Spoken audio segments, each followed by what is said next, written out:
Good afternoon, ladies and gentlemen. May we request you to please make your way to your seats now.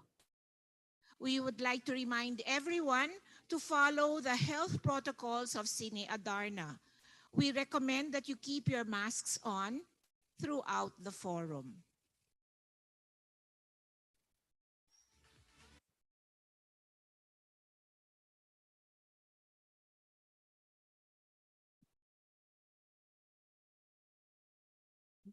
Ladies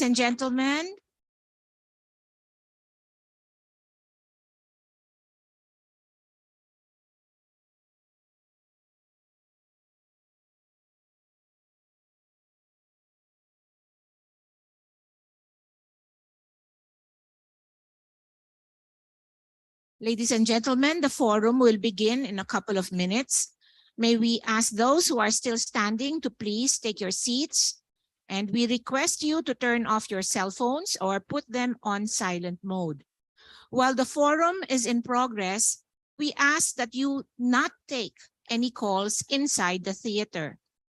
We request also that you refrain from loud conversations and that you remain quiet throughout the forum.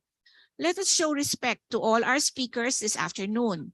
Let us treat all our candidates fairly.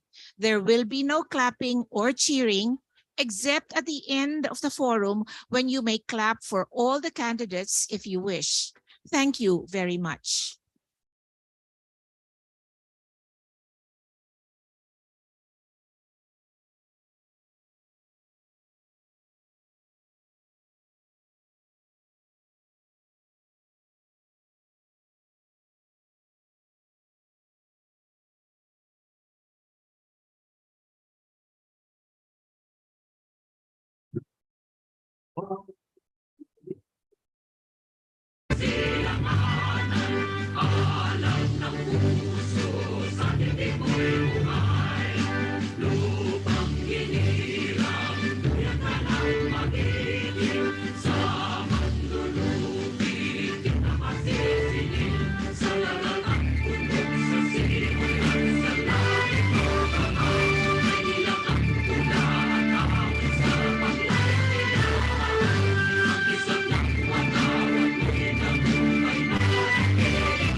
Good afternoon, and a warm welcome to Cine Adarna and to this forum, which is an integral part of the process in the selection of the next UP president. I am Elena E. Pernia, Vice President for Public Affairs of the UP system, and I will serve as your moderator this afternoon. This afternoon's event is indeed significant, as this is the only public forum in the entire search process, where the candidates are presented to the public in general and to the UP community in particular. Over the course of this afternoon's program, we will learn more about the candidates as they present their plans and programs and respond to questions from the UP constituency. This forum is live streamed through the facilities of TV UP and also through the social media platforms of the different campuses of the university. Hence, our colleagues in the entire UP system are able to watch in real time. Moreover, the forum's online and off-site participants can send in their questions in real time through Google Form, the link for which had been created by the UP Information Technology Development Center, ITDC, and disseminated to UP's constituent units and uploaded in UP social media platforms. Questions will come from the different sectors and stakeholders of the university: faculty, students, reps, admin, alumni, and the general public. On-site participants who pre-registered and received email confirmation have been given Q&A forms upon their arrival here at Cine Adarna. These Q&A forms will be collected by the ushers after the presentations. At this point, I wish to acknowledge our colleagues here present at Cine Adarna and in various locations in UP Diliman, UP Manila, UP Los Baños, UP Baguio, UP Visayas in Miagao, Iloilo, and Tacloban, UP Mindanao, UP Open University, and UP Cebu. Now it is time to introduce the members of the UP Board of Regents who are serving as members of the search committee for the next UP president. The chair of the Commission on Higher Education, or CHED, and the chair of the UP Board of Regents, the Honorable J. Prospero E. De Vera III.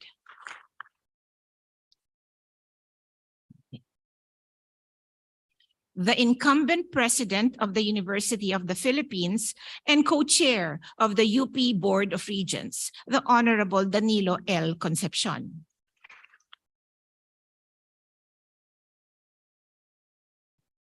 The representative of the Lone District of Baguio City and the chair of the Committee on Higher and Technical Education at the House of Representatives, the Honorable Congressman Mark O. Go. The president of the UP Alumni Association and the Alumni Regent, the Honorable Reynaldo C. Lacerna.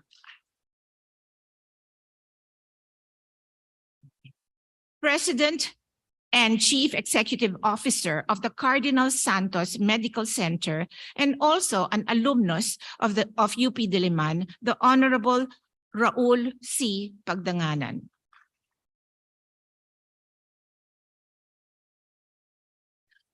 An alumnus and former faculty of the UP College of Medicine, renowned obstetrician gynecologist, the Honorable Dr. Gregorio Pastor Fide.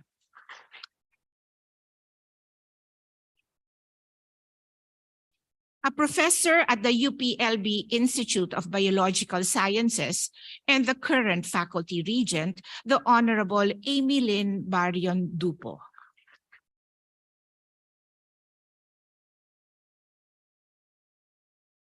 BS Agribusiness Management and Entrepreneurship student at the UPLB College of Economics and Management, the 39th UP Student Regent, the Honorable Sigfred R. Severino.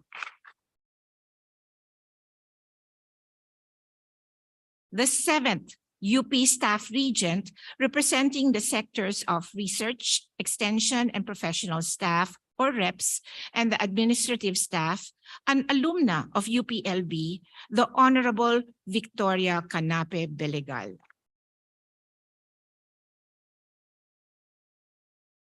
Thank you, Regents. The search committee is very ably assisted by the Secretariat, headed by the Secretary of the University and of the Board of Regents, Attorney Roberto M. J. Lara.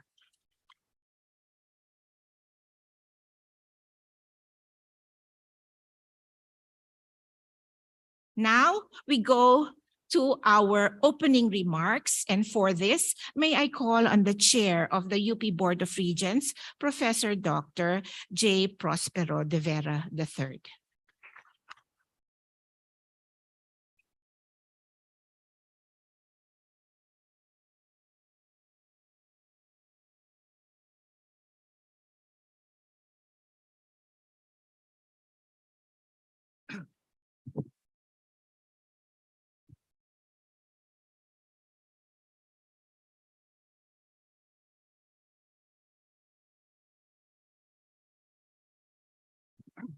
In behalf of the Commission on Higher Education and the UP Board of Regents. I welcome everyone here physically and those that are participating through technology. A warm good afternoon. Today, we hold a very important and historic event, the forum for our candidates for the UP presidency. And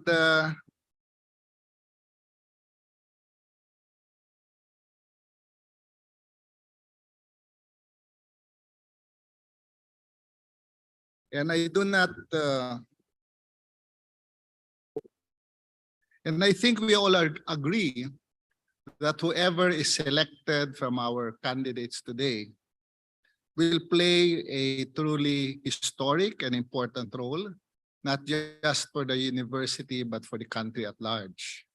The importance of the UP presidency lies in the fact that the selected president will not only steer the university in its mandate to provide a unique and distinctive leadership in higher education as the only national university of the country, but more importantly, he will be a president who is different from all other presidents of public universities because he will serve only for 6 years without re-election, which means that the choice that is made cannot be rectified through a second term. But more important, unlike other universities, the UP president is expected and looked upon as a leader in the higher education sector because he will be the one that will provide leadership and governance in a university system that is truly national in character, not only in terms of geographic reach, but also in terms of the comprehensive programs offered by the university. So today we are given an opportunity to listen to our candidates. Let us maximize the opportunity by asking questions that matter and making sure that the public at large and our Board of Regents, who are the search committee, will hear what the constituents of the UP really feel about their candidates. Good afternoon to everyone.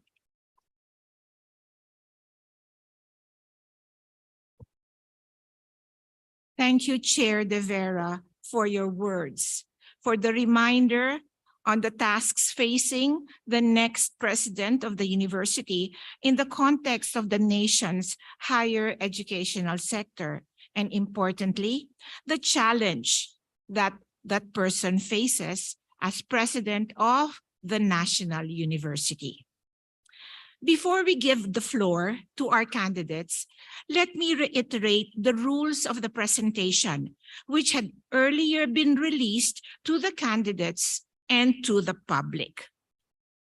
Just before the start of this forum, our 6 candidates drew lots to determine the sequence of their presentations.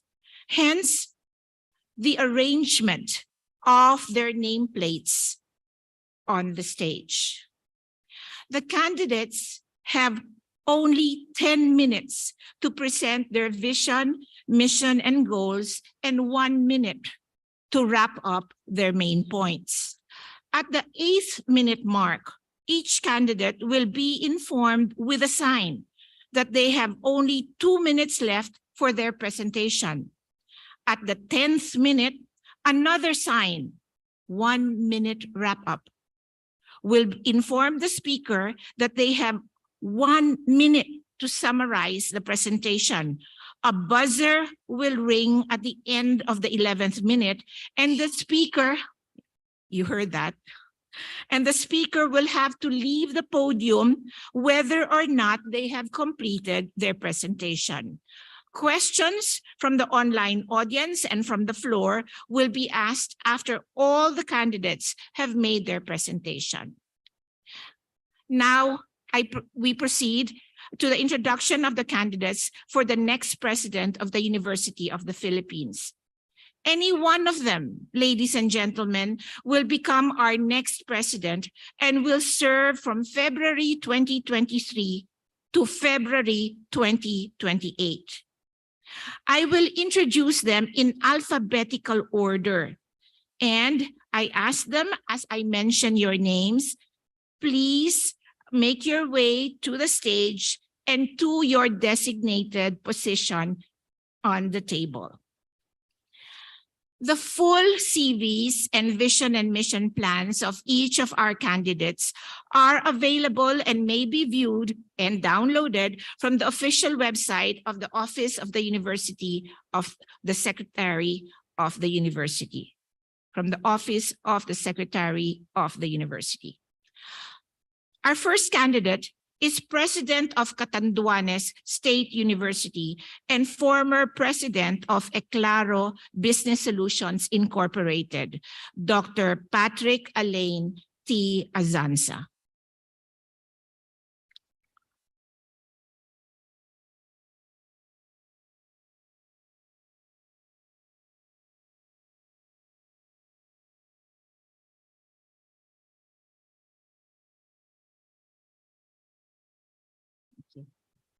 Our second candidate is the College of Law Dean and Professor of Political Law at Wesleyan University, Philippines, and former party list Congressman, Attorney Salvador B. Belaro, Jr.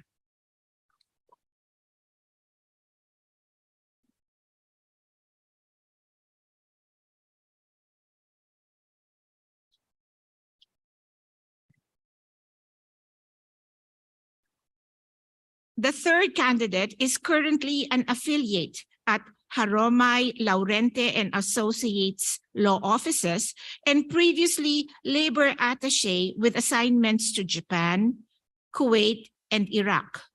Former UP Regent, Attorney Angelo A. Jimenez.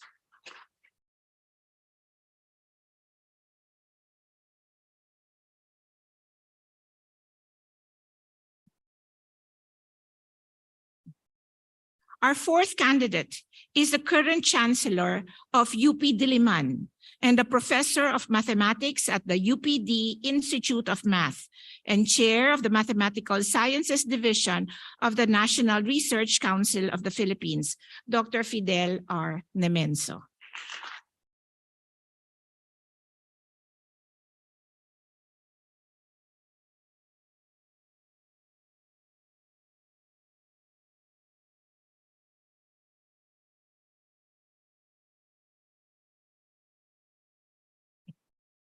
Our fifth candidate is professor at the Institute of Civil Engineering and held the vice chancellorships for academic affairs and research and development of UP Diliman, Dr. Benito M. Pacheco.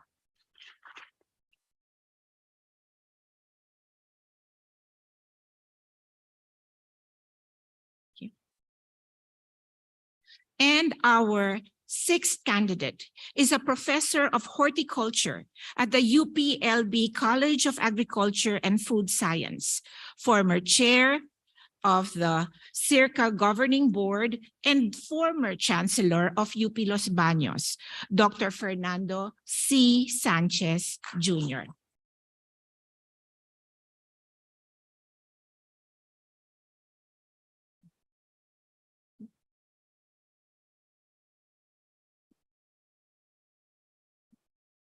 We are now about to listen to our candidates' presentations.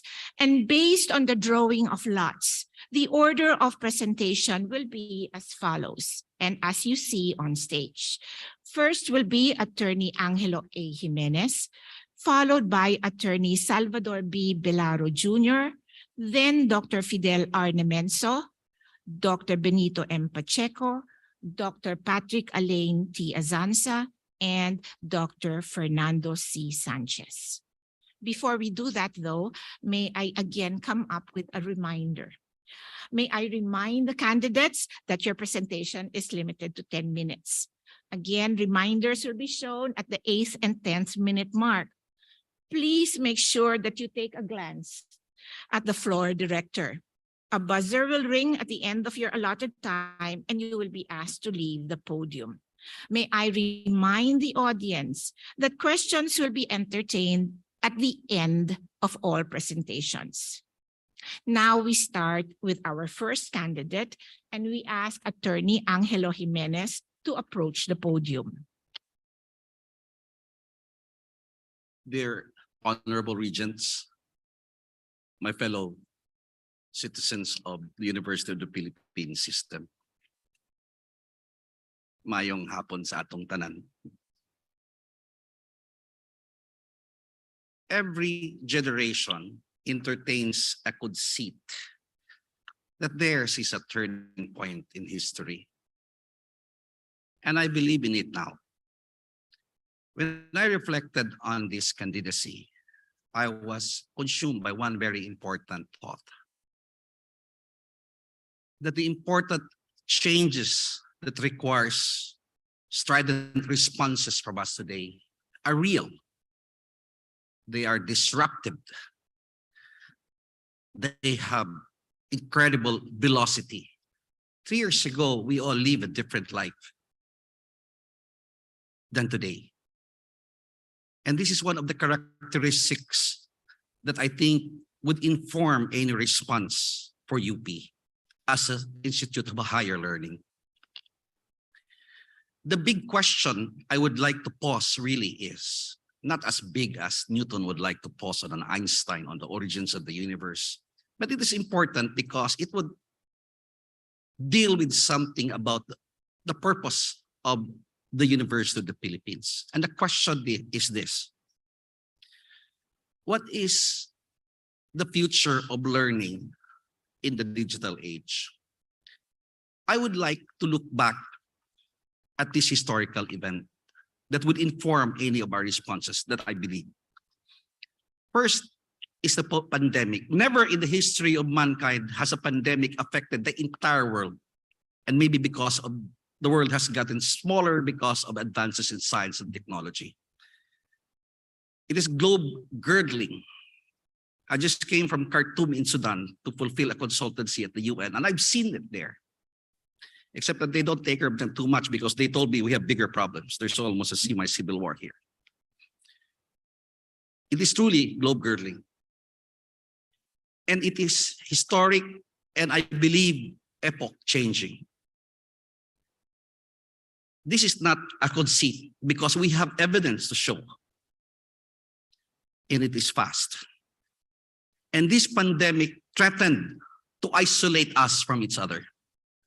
And this is a threat to our humanity because if there is anything we are, it is as a social being. Without take away the social character of man, our best coping mechanisms for any crisis that has ever served human history, it is because of our being a social animal. The other incident that creates a perfect storm of two forces is the advent of the digital age. If COVID threatened and in fact tried to isolate us, the digital age provided a way, a tool for us to connect with each other. It is a great blessing for mankind. 50 years ago, they said advances in transport and communications has killed distance. Today, the advances in this great age, in this advent of the age of digitalization, it is threatening even the very concept of distance. Because there are people today who are born or even growing up as digital natives. I am a digital migrant in the sense that I got my first computer when I was in college and adapted to it. But there are some among us here who remain pre-digital. And some people call it digital refugees, but I don't believe in that word. And so these two twin development of a global pandemic and the digital age informs my view of what the university should be in order to survive and become relevant, not just as a form of future proofing, but as a form of future forming initiative to this challenge that we face today. The first thing, given the time limitation, I would just explain to you my vision in just 6 words. Research power, digital transformation, and democratic access. I feel we have to be clearly defined as a research university. We have to focus our resources on being a globally excellent research university because we have the talent for that. But the most important reason why I wanted to stress research is that the world today is increasingly becoming a knowledge economy. It's being driven as a knowledge economy. And what is a knowledge economy? It is an economy wherein the products of schools and research laboratories and institutions are given economic value. Some people call it commercialized, but I realize some of you are leery about the term, but it is our world of work today. It is how business is being done all over the world in this civilization. This is an increasingly knowledge economy. And of course, with the help of patents and intellectual property, of course, it does not become an asset, business asset, unless it is protected. It is understandable for a developing country to focus on agriculture and manufacturing, and rightly so. But even these areas where we are behind in the historic development of economic modes of production, the digital age has arrived. Even if you want to develop agriculture or manufacturing, the digital age stands like Horatius at the bridge. That's from Macaulay and his 2 companions. No pasaran, you cannot pass. Our cell phones today are smartphones. Everything we do is affected by digital technology. This thin wafer that contains billions of microcircuits. It is the heart of the digital age, and it is affecting systems of learning. And this is why the next pillar in my vision is a digital transformation of university. The argument for moving forward, the argument for being less nostalgic about the pre-COVID age is strong. We cannot afford to be nostalgic about an age that has gone past. The last 3 years, it will never go back. We have to bravely face and march forward with the digital transformation of university and take advantage of the power of new applications, the immersive power, the personalizing power that is given to us as a gift by this new human creation. It can create education at any time, at any place. It can provide access to the disabled. Most importantly, it can provide aid to our teachers so that they can have a balanced life through this means.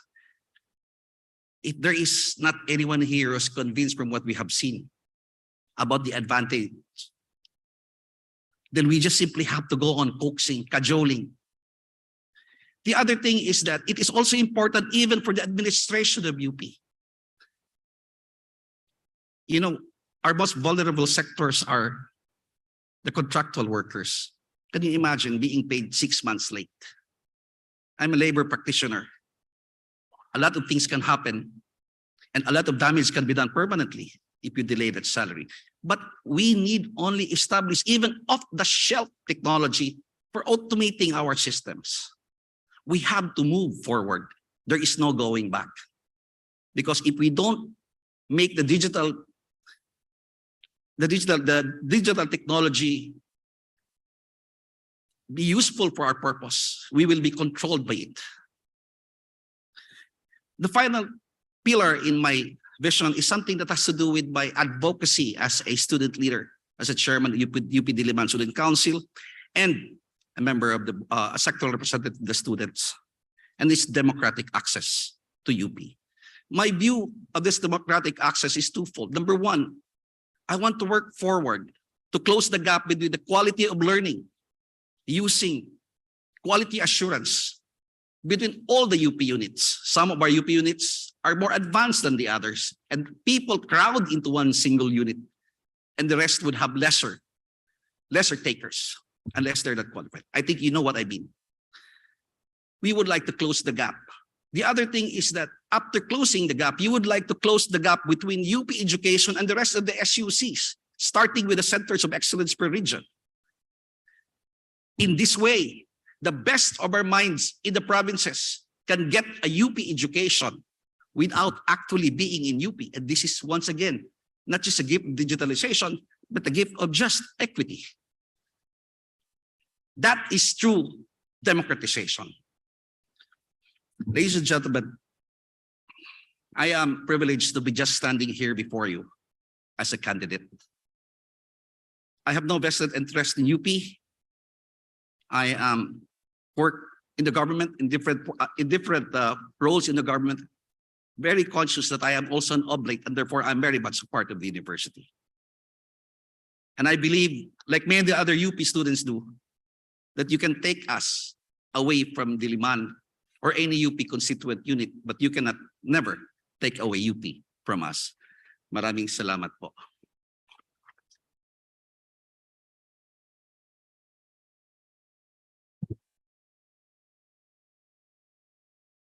Thank you, Attorney Jimenez, for keeping well within the time. Thank you very much. Okay, now we go to our second presenter. May we ask Attorney Salvador Belaro Jr. to approach the podium. Thank you very much.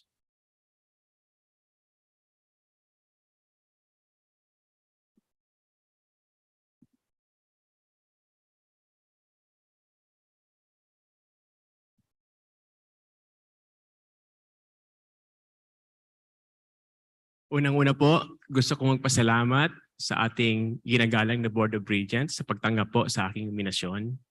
At sa inyo pong lahat na nandito para mapakinggan po ang aking mga kaisipan kung ako po ay inyong pagkakatiwalaan na maging susunod na presidente ng Universidad ng Pilipinas. Sa akin pong buhay, ang magic na number po ay 85. 85 po kasi yun po ang aking student number. At mula po noong 1985, talaga pong nagbago ang aking buhay. Bilang po isang probinsyano, mula nang lumaki sa bulubunduki ng Goa, Camarines Sur sa Mount Isarog, ito po ay isang malaking oportunidad na umangat sa buhay, sa pagsisikap, tayo ay makakamit ang ating mga pangarap. Kaya nga po, tuwang-tuwa ako sa Universidad ng Pilipinas. Nakamit po ako ng maraming bagong tao, bagong kaisipan, siguro po mga bagong ismo, dito ko po natutunan, at mga bagong istruktura. Kaya nga po kung ako po ay mahalal bilang presidente po ng ating pamantasan, I could commit to 3 things. 1, I would always promote, treasure, enhance, and protect academic freedom. Kasi po ito ang guarantee na ang pagkakaroon ng critical thinking ng ating mga stakeholders, ng ating mga estudyante ay magpapatuloy.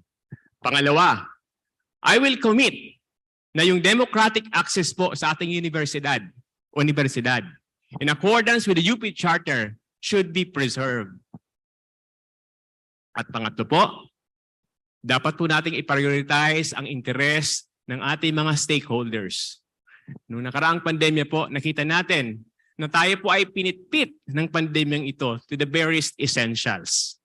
Kaya po ako ay nangako kung ako po ay kung pagkakatiwalaan na ang mga stakeholders concerned po ay priority because we pride ourselves as being the national university, the best university in the country, and therefore we owe it to our stakeholders to provide them the best university experience possible. So sa mga estudyante po, in addition to academic freedom, titingnan po natin yung mga hindi makaturuang MRR, hindi makaturuang residency, yung concern po sa internet, yung concern po sa health facilities. Titingnan po natin yan. It will always be open to consultation. Sa atin po mga faculty, yung pong mentorship, yung concern sa higher salaries, sa housing, titingnan po natin lahat yan. If we could provide them additional benefits, we'll do so. Doon naman po sa ating mga reps, ganoon din po. Yung mga contractual, kailangan nating tingnan ng maigi kung talagang may bakante talagang mga plantilla positions sa kailangan nating ibigay. At yung pong mga concerns sa retirement at iba pang concerns ay dapat po itong i-address. Nung ako po ay nasa Kongreso, ako po ang nag-author ng Ease of Doing Business Act. Isa po ako. Isa na po doon ang ating minamahal na chairman ng Committee on Higher Education, si Congressman Mark Go. Ito po ay nagtatagda ng mga timelines para ma-process ang mga papeles. Ito po ay ating papatupad. Being the national university, we should be the trailblazer in all these developments in democratic governance. Ayan po ang aking i-commit. May pang-apat po akong i-commit. Yan po ay ang pagtupad ng compliance sa mandato ng universidad under the UP Charter. Under the UP Charter po, tayo ay inatasan to be the leader in academics. Dapat po ay it is a duty for us, all the stakeholders, to provide, to give our best to become the best in research, in training, in extension. Bilang isang graduate university, dapat po ay alagaan natin ng mga SUCs at mga private and college universities para po mapabilis ang transmission ng knowledge sa countryside. At bilang isang research university, tayo po tulad po ng mga nangyayari sa medical field, kaya umangat ang ating mga citations, dapat po ito ay bigyan pa natin ng additional na pondo. And of course, sa atin po mga staff, kung ano po ang makakabuti sa kanila, wag na po nating patagalin. Gusto ko po lang i-emphasize yung mandato ng universidad bilang isang public service university. Tayo po ay inatasan na magtumulong sa ating mga kababayan. Ito po ay ating gagawin. Nung ako po ay nasa Kongreso, ang kinakarangal po ng Education Party List ay kami po ay isang pinakamasipag na congressman sa 17th Congress. Nakapagtala po kami ng 728 bills and resolutions. Kasama na po dito ang mga batas sa Free College Education Law, Free Wi-Fi in Public Places Act, at Free at Ease of Doing Business Act. Pag ako po ay napili, ipagpapatuloy ko po ang mandato at implementasyon ng mga batas na ito.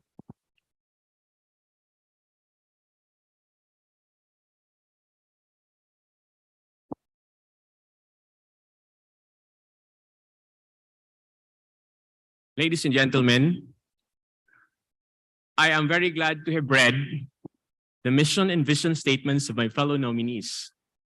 And with their kind indulgence and permission, would like to incorporate them in the strategic plan that I will initiate for the university for the next 6 years.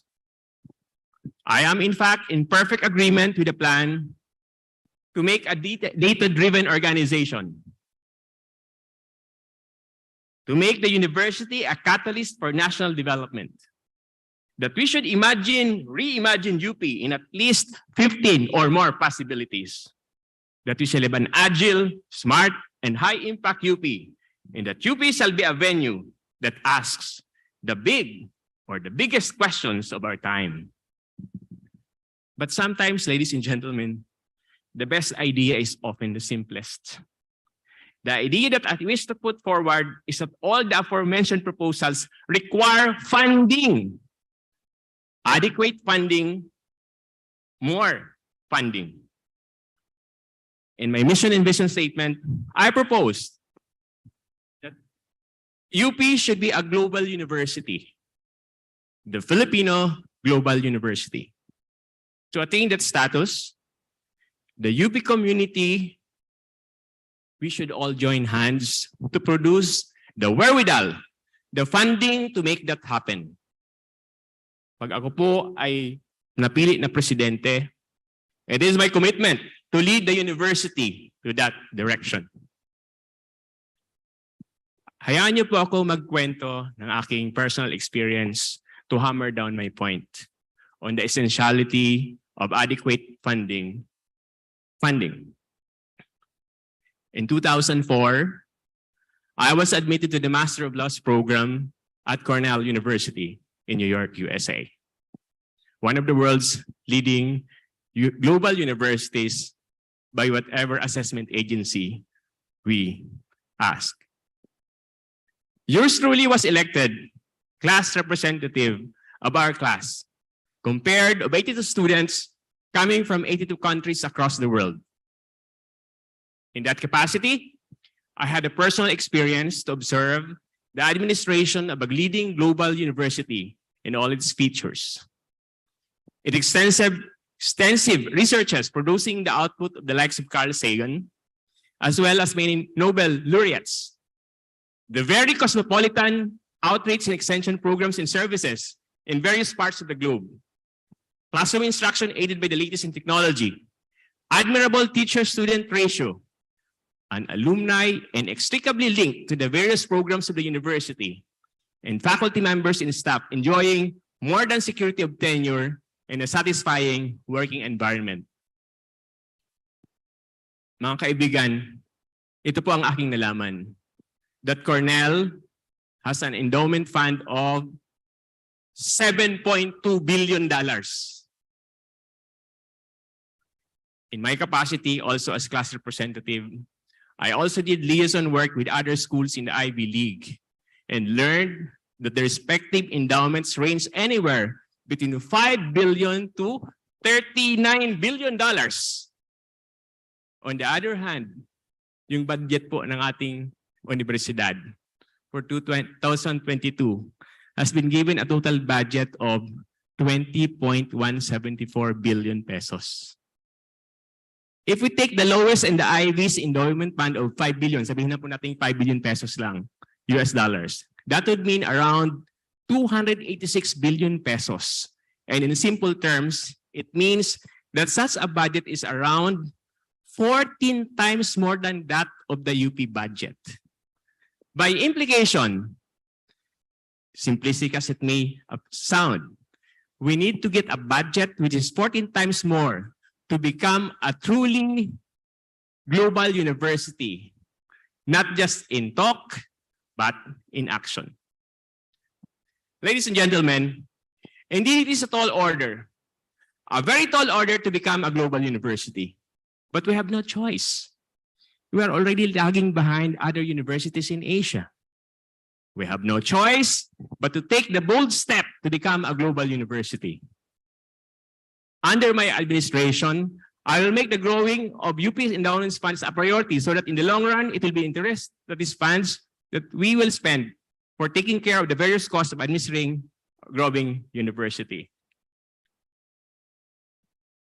In closing, let me take note of the common criticism that oftentimes UP always thinks it is right. As a true blue scholar ng bayan, I dare say that I agree that it is always right. However, my experiences outside UP has taught me more than ever that many times others are more right than what we think.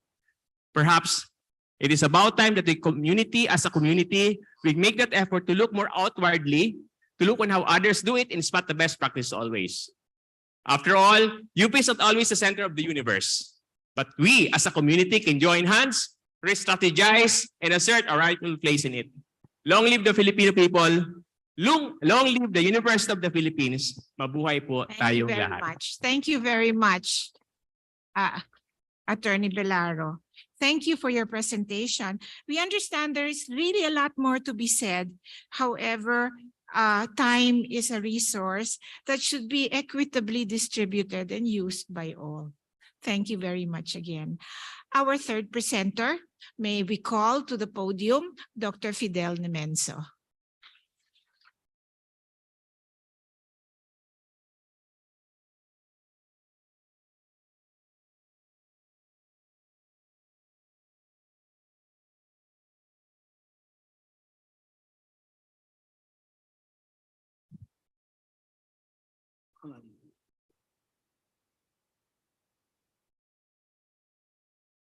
Magandang hapon sa lahat. Tatlong taon na ang nakalipas mula nang tumayo ako sa bulwagang ito para ibahagi ang aking bisyon bilang nominado sa pagka-chancellor. Ang aking pangarap, isang pamantasan na may malalim na misyon para sa lipunan.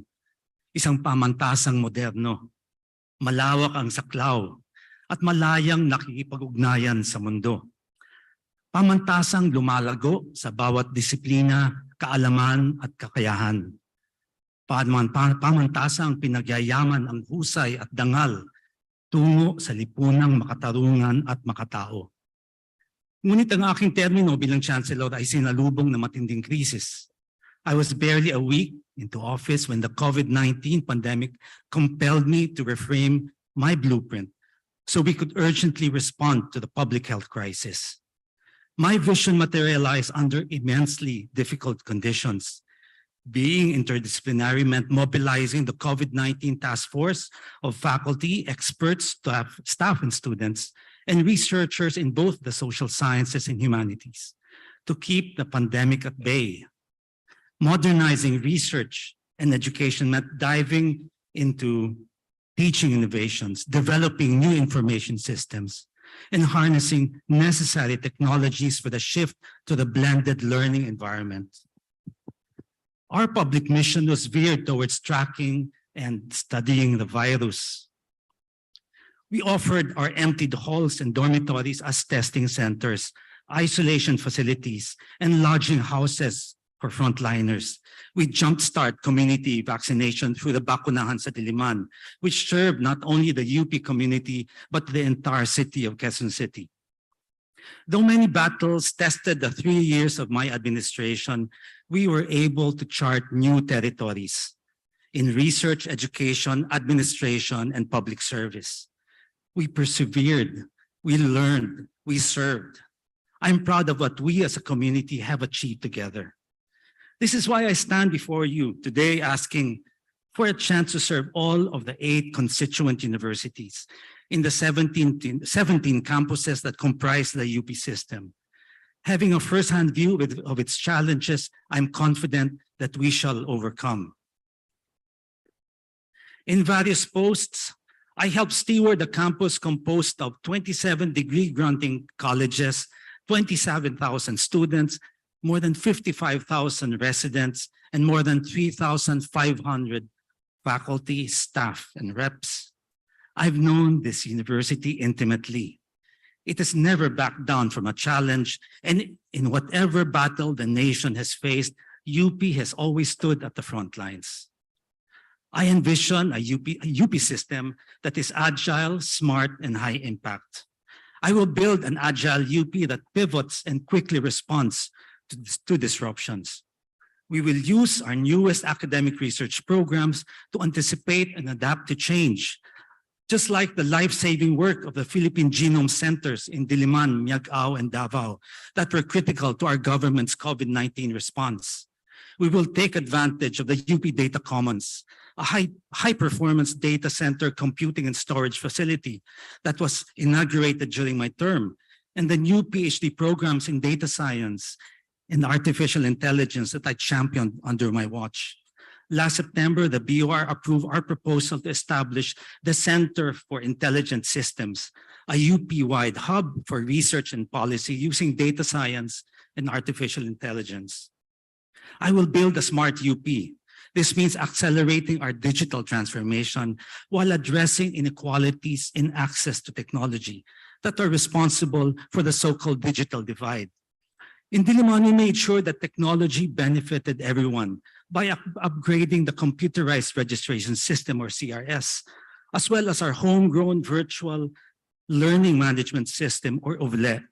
We also developed the data management systems Utak, Puso, and Bulsa to increase the efficiency and reliability of our academic-related HR and financial processes.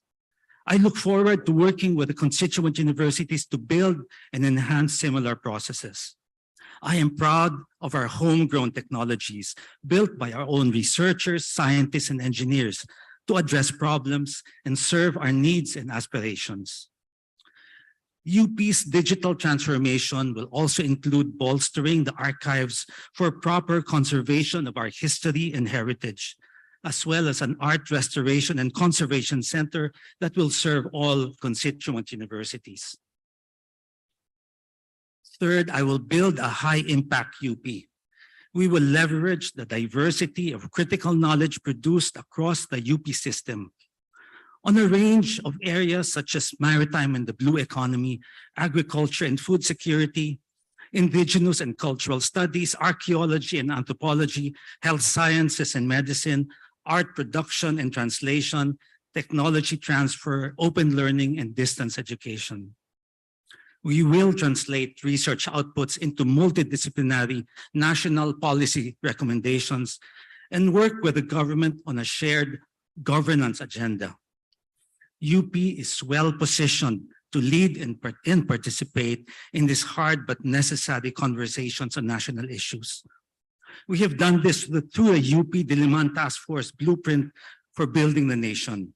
UP has also taken a key role in the peace-building processes in the Bangsamoro region. Diliman actually had the honor of hosting the special Sharia Bar examinations last January. A high-impact UP understands and claims its role in the development of higher education in the Philippines. The metrics of world university rankings may not capture the contributions of our Philippine Genome Centers, nor the public service that PGH provides. Furthermore, these metrics do not recognize our own UP-developed microsatellites, which can generate data for weather prediction or agricultural planning for food security. UP's research and development framework will affirm and strengthen knowledge production that improves the lives of people, enhances our national situation, and fulfills our public service mandate.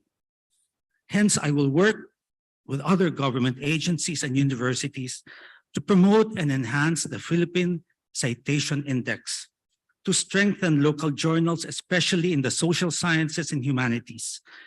I will also establish and strengthen centers for regional studies and scale up local research to nurture local scholars and enable them to serve their communities. Building a smart and agile UP means a more equitable sharing of resources. We must increase resource mobilization in the constituent universities to strengthen the regions.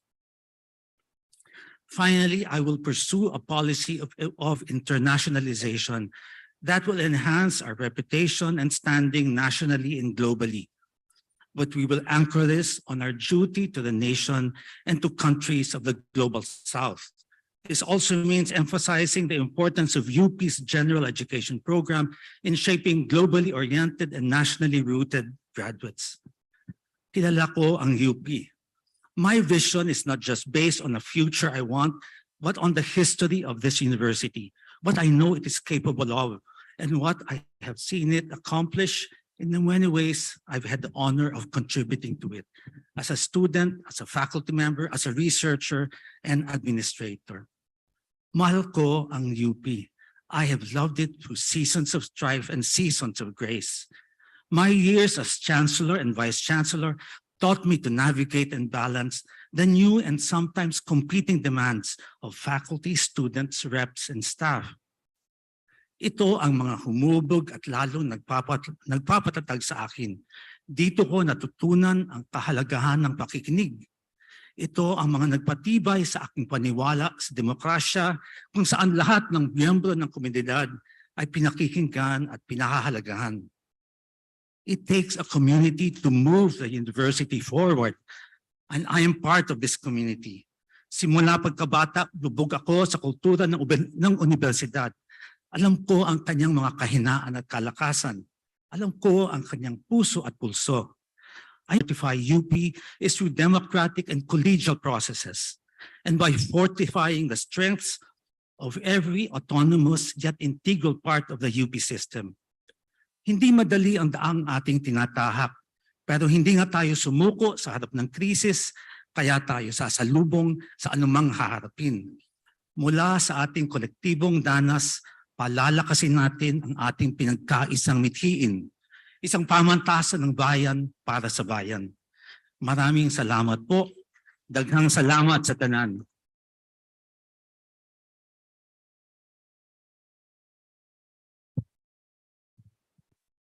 Maraming salamat, Dr. Fidel R. Nemenso. Ang susunod naman ay si Dr. Benito Pacheco. Bakit UP ang Magandang hapon po. Pangalawang enroll ko na po ito sa UP Virtual Masterclass ng UP Presidency. Pero meron naman daw po nagta-take 2 sa UP at nagiging 1 at summa cum laude. So why not? Kung sakali pong pagkatiwalaan ako ng ating BOR na maging UP President number 22, seriously, handa po akong harapin kasama ang lahat ng stakeholders ng UP at ng bansa. Sa ating maraming sitwasyon na mukhang mga catch-22, mahirap po talaga. Pero ang lahat po ng ito ay hindi tungkol sa akin ngayon na isang anak ng isang biyudang tindera ng dating sari-sari store sa Bulacan. Sa halip ay tungkol po ito sa universidad nating mahal ng Pilipinas nating hirang. Hinanda ko po ang isang presentasyon para sa ating lahat ngayon.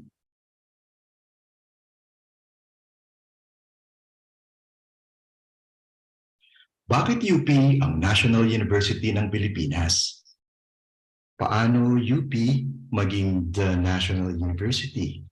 At ano na UP ngayong papaahon ang buong mundo mula sa pandemya?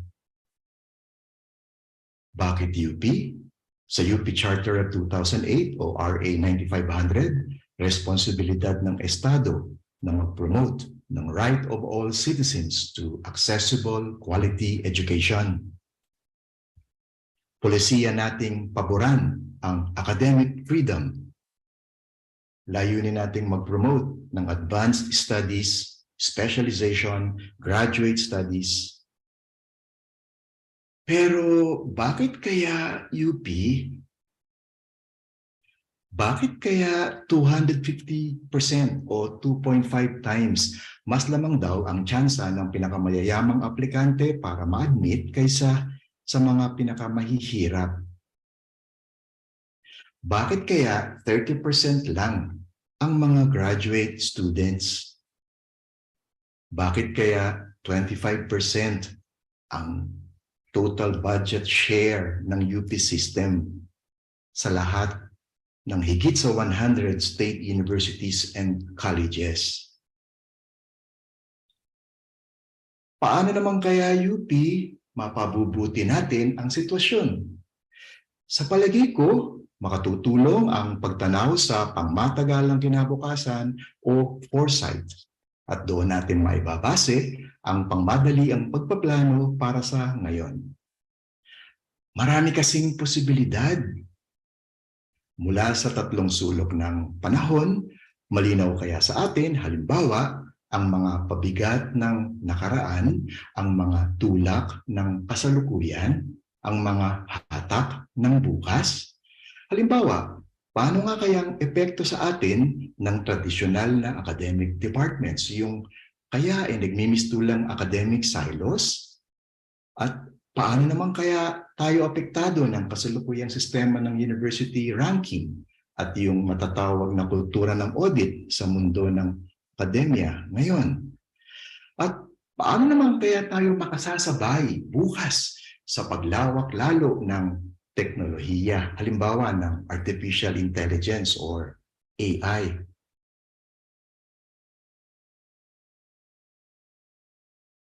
Mula sa buong papel na sinulat ko po para sa ating Board of Regents, salamat po sa pakikinig ninyo ngayon sa ilang main points. Pinamagatan ko ang papel na Imagine UP to 2050, Visions of UP.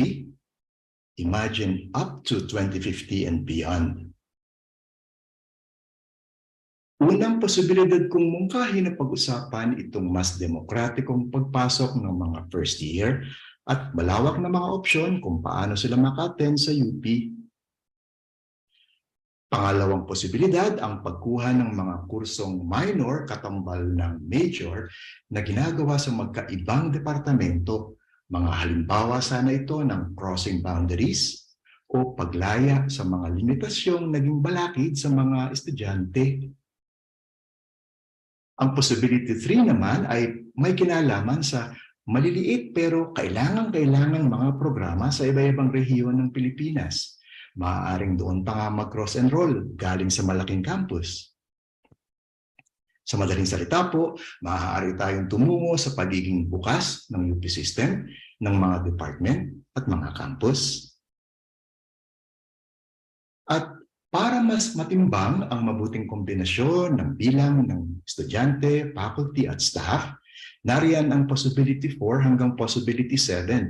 Maaaring palawakin ng opsyon ng part-time na estudyante at part-time na faculty, dagdag pa sa mga full-time, pati po mga reps at admin na kwalipikado ay pwede.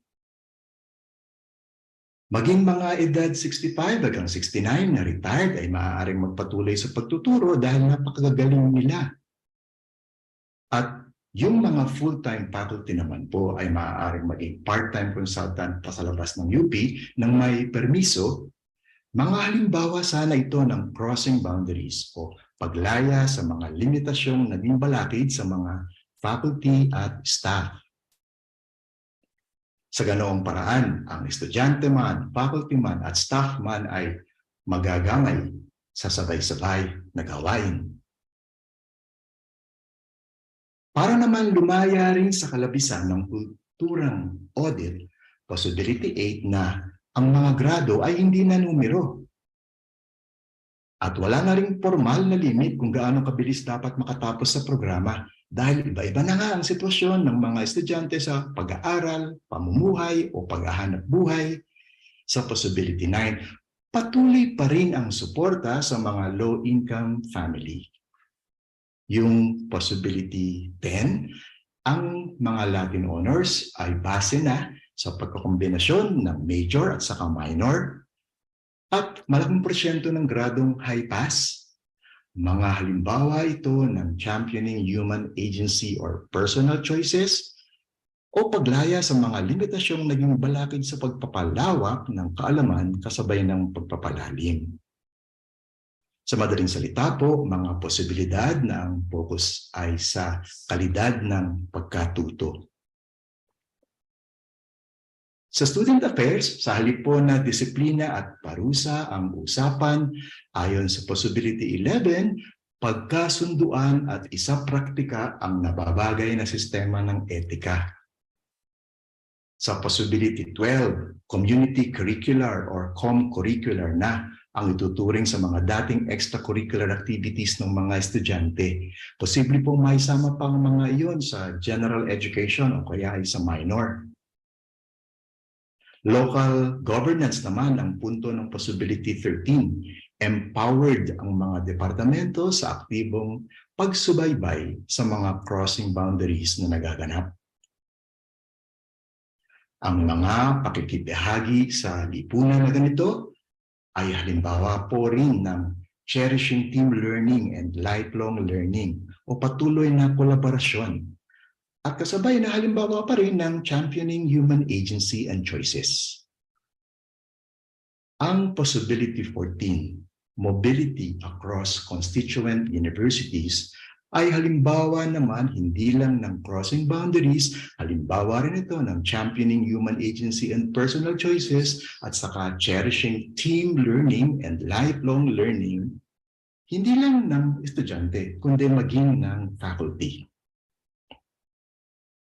At sa possibility 15, subsidiary, masusubukan natin ang pagpapalawak ng pondo para sa lahat ng gawaing UP nang hindi palaging umaasa lamang sa limitadong pondo ng gobyerno, mas innovative at creative partnerships para sa pag-maintain at pag-improve ng UP resources. Malaking larangan ito para sa mga alumni at sektor na pribado para makipartner palalo sa UP. Bilang university system, sana ay maging tunay na learning organization tayo at magsapraktika ng systems thinking. Sa ganitong paraan, kolaborasyon sa halip na kompetisyon ang susi sa maraming bagay. Ganyan din kaya ang daan para masagot natin ang tanong na ano na UP ngayong papaahon ng buong mundo mula sa pandemya? Paano magagawang safe and secure muli sa campus? Paano ang pondo ngayon na ang ekonomiya ay pinahirapan lalo ng pandemya at digma sa ibang panig ng mundo? Ang mga gagawin natin ngayon ay kailangang klaro, konkreto, desidido, at naaayon din sa pangmatagalan nating pagtanaw sa bukas. Mas kailangan nating mag-ugnayan sa pagitan ng mga campus ng UP, sa iba pang state universities and colleges, at pati na rin sa mga pribadong paaralan. Sa gitna ng lahat ng mga posibilidad na ganito at iba pa, responsibilidad ng UP President na mamagitan sa polisiya at sa pamamalakad batay sa ating shared visions. Kailangang harapin na natin ang new diversity na kombinasyon na nga ng humanity at ng technology. Kailangang alerto tayo na hindi maging bihag lamang ang UP system ng leadership by algorithm. Sa aking palagay po, lalo pang dapat palakasin ang pag-aaral, pagtuturo at pagsasapraktika ng larangan ng humanities. Salamat po sa pagkakataong makatulong pa sa pagsulong ng UP. Salamat po.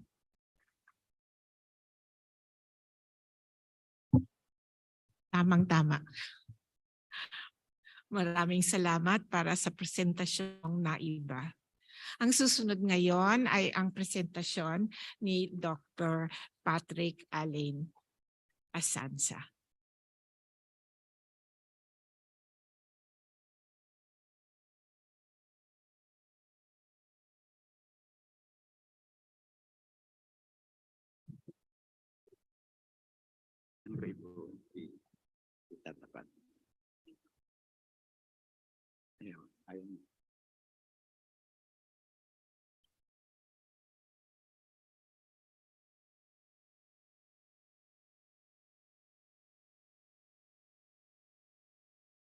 Universidad ng panghinaharap mula sa universidad o mula sa university system patungo sa multiversity o metaversity.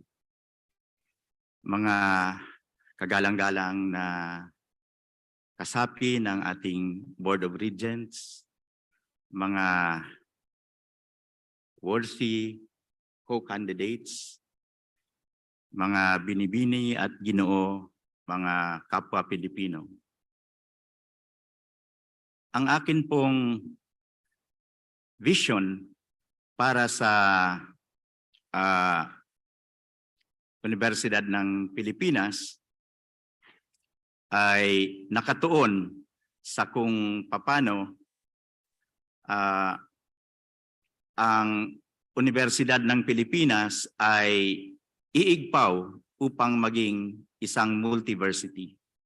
Isang konsepto na sa ngayon ay pinag-aralan at ini-implement ng University of California System at aking nakikita na maaring napaka-konkreto, matibay na basihan ng tatahaking pag-unlad ng ating mahal na universidad. Ang ating nakikita sa ngayon ay ang multiversity na ito ay magkakaroon ng paglilinaw kung para saan ba ang edukasyon.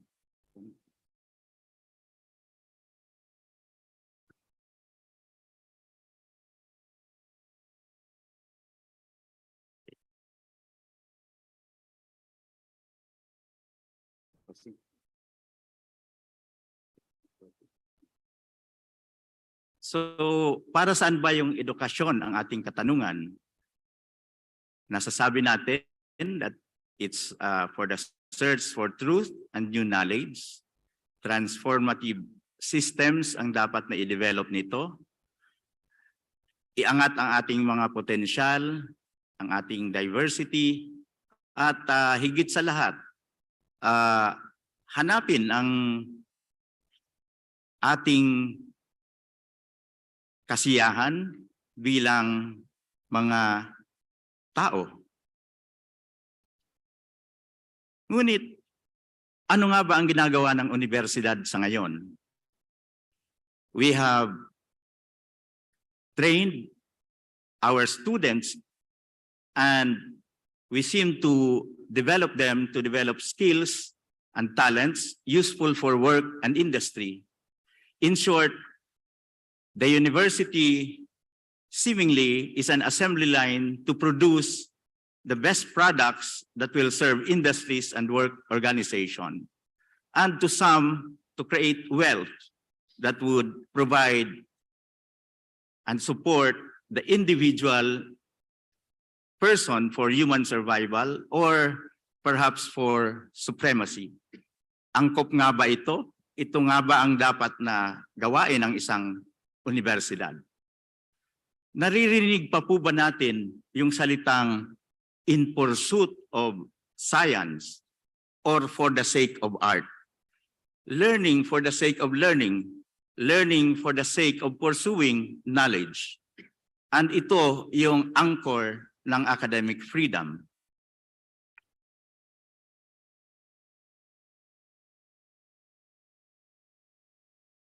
Sa aking in-envision na multiversity, nakikita ko na dapat mag-transform ang UP system upang ma-highlight yung diversity, yung sense of purpose, at yung pagtutok sa happiness, which is a different index in development and in emphasizing human greatness. Medyo mahina na yung battery ng clicker. Ito yung ating universidad na ng panghinaharap na aking nakikita, at sa kasalukuyan, ang mga universidad sa buong mundo ay nakatuon na at meron silang tinatawag na University of the Future. In fact, ang Israel, nag-project na sila 70 years from now kung ano ang gusto nilang mangyari sa kanilang HEIs or higher education institutions. 4 years ago, ang Europa nagkaroon din ng pagpupulong tungkol sa University of the Futures nila, and ganun din ang United States of America.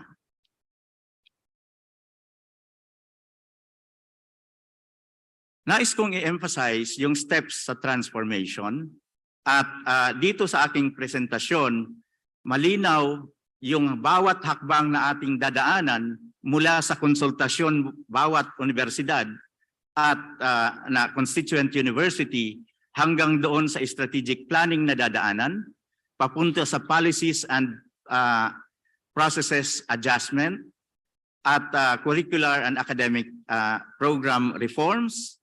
Gayon din sa ating land use, economic zones, and research and development programs na dapat isaayos, pagbalangkas ng ating financial projections and budget sourcing, at organizational development, gayon din ang ating internationalization and transnational collaborations. Patungo sa pagkakaroon ng parallel run at interface ng ating universidad patungo doon sa tinatawag nating multiversity o metaversity, na kung saan magluluklok sa atin bilang isang data-driven organization. At sa dulo nito, yung launch or full implementation, ito na yung shift natin papunta sa ating tinatawag na metaversity. Sa transformation roadmap, kailangan malinaw sa pagiging isang metaversity. Ang modernisasyon ng ating curriculum, napakahalaga sapagkat sa modernisasyon ng ating curriculum, dito natin higit na makakamit ang pagbabagong tunay na kailangan sa atin ngayon dito sa University of the Philippines System. Sa lahat ng transformation na ito, nais kong i-emphasize yung endowment fund na kailangan ang UP ay meron siya. Lahat ng mga advanced universities abroad ay matibay o malaki ang pondo para sa endowment. Dapat paghandaan ito. Nais nating i-emphasize ang regional focus at specialization ng bawat constituent university. Ngunit gusto rin nating malinaw na dahil alam natin na limitado ang pondo na ating makukuha sa gobyerno, kahit gustuhin man natin,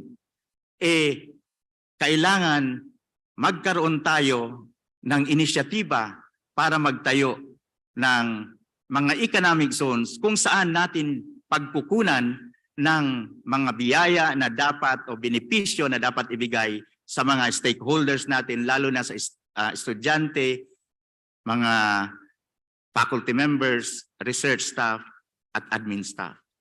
Pantay ang dapat naturing sa kanila at ang economic zones na ito ay aking ginawa na sa Catanduanes State University kung saan meron kaming sariling solar farm at inilaunch na rin po namin ito at nakakatipid kami ng 700,000 to 1.2 million sa aming electric bills.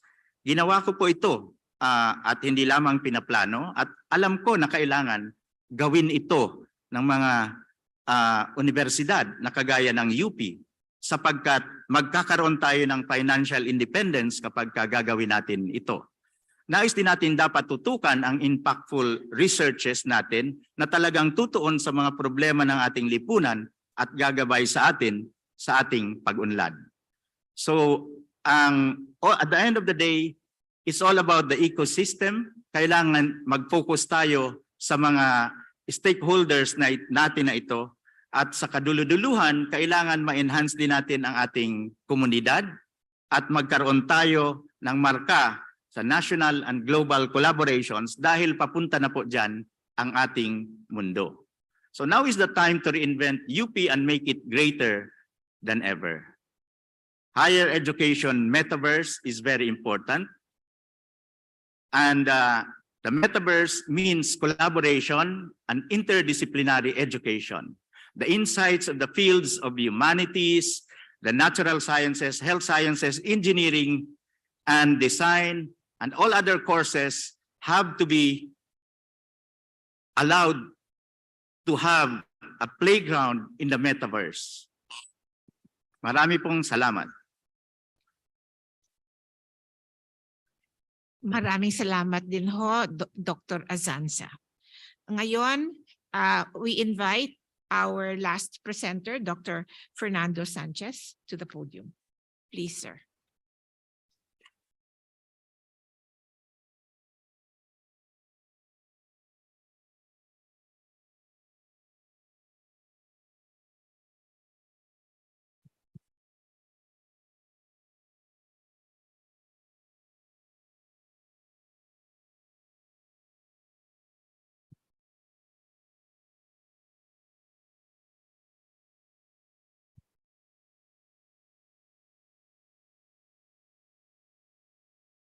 Magandang hapon po. As we brave the social and economic impact brought about by the pandemic, the University of the Philippines more than ever must assert its role and mission as an eminent and proactive catalyst for inclusive national development.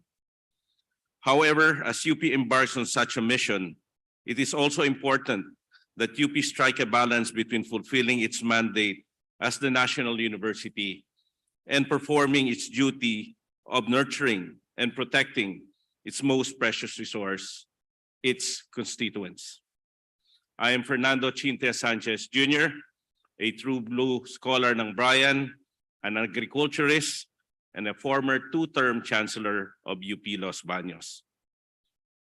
Better university working environments with fair opportunities for all UP employees, up-to-date facilities across all UP campuses, and a more inclusive culture of participation and representation among CUs are hindered by various issues. It is easy to say that this persists due to the lack of resources. but I also believe that these systemic problems are sustained by a culture of precedence and exclusion. It is high time that UP rise above such attitudes and culture that promote disaffection. We are UP, a community of distinct disciplines and people of diverse beliefs, culture, political ideologies, social and economic classes, gender, age, ethnicity, and even race. Each of us has roles that are equally important in fulfilling UP's mandate as the national university. It is critical that this diversity of roles and talent be appreciated, respected, and harnessed through participatory, consultative, and inclusive governance. My vision for UP is synergy in diversity. UP as a catalyst for inclusive national development. An inclusive national university that delivers timely and relevant public service and provides an enabling environment for its constituents. UP has to prioritize strengthening academic industry-focused linkages. I recognize the strengths and opportunity these partnerships bring, but UP must diversify its linkages and include more formal collaborations among various stakeholders to better deliver UP services and technologies to address the needs of marginalized communities. This is also an excellent opportunity for UP to establish stronger ties with its diverse alumni network, so we can better commit to develop more resilient communities, to be a proactive catalyst for inclusive national development. As the national university, we shall harness UP's diverse expertise to its full potential. While collaborations among CUs have always been promoted, most of these are limited to certain groups, disciplines, and people. This must change.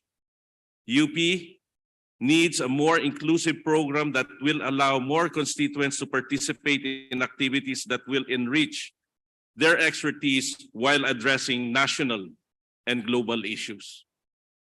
I envision a system-wide study center where all university constituents from all CUs can participate in matters concerning the key thematic areas. These centers aim to promote inclusive participation, collegial exchange of ideas and practices, and enhance cooperation and collaboration. Academic leadership not only requires attracting and retaining the best minds in various academic and research disciplines, it also involves a well-defined expertise succession path to ensure that UP's pool of experts is sustained. UP must institutionalize mentorship programs across all CUs.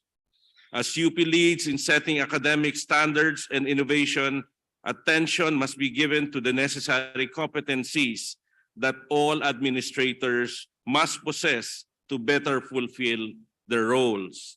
A set of system-wide training for academic leadership and management must be provided to equip aspiring and appointed officials to better fulfill their work. UP is not just a university. It is an environment where the best and brightest minds come to learn, interact, and pursue one's personal and professional goals. As UP returns to normalcy, retrofitting UP's learning spaces across all CUs ensures the effective delivery of classes and protects the health and safety of UP students, faculty, researchers, and staff amid the pandemic. As learning and working become highly dependent on fast and reliable internet, UP's internet connectivity must be improved and made available to all constituents. I know it is frustrating to have slow and unreliable internet.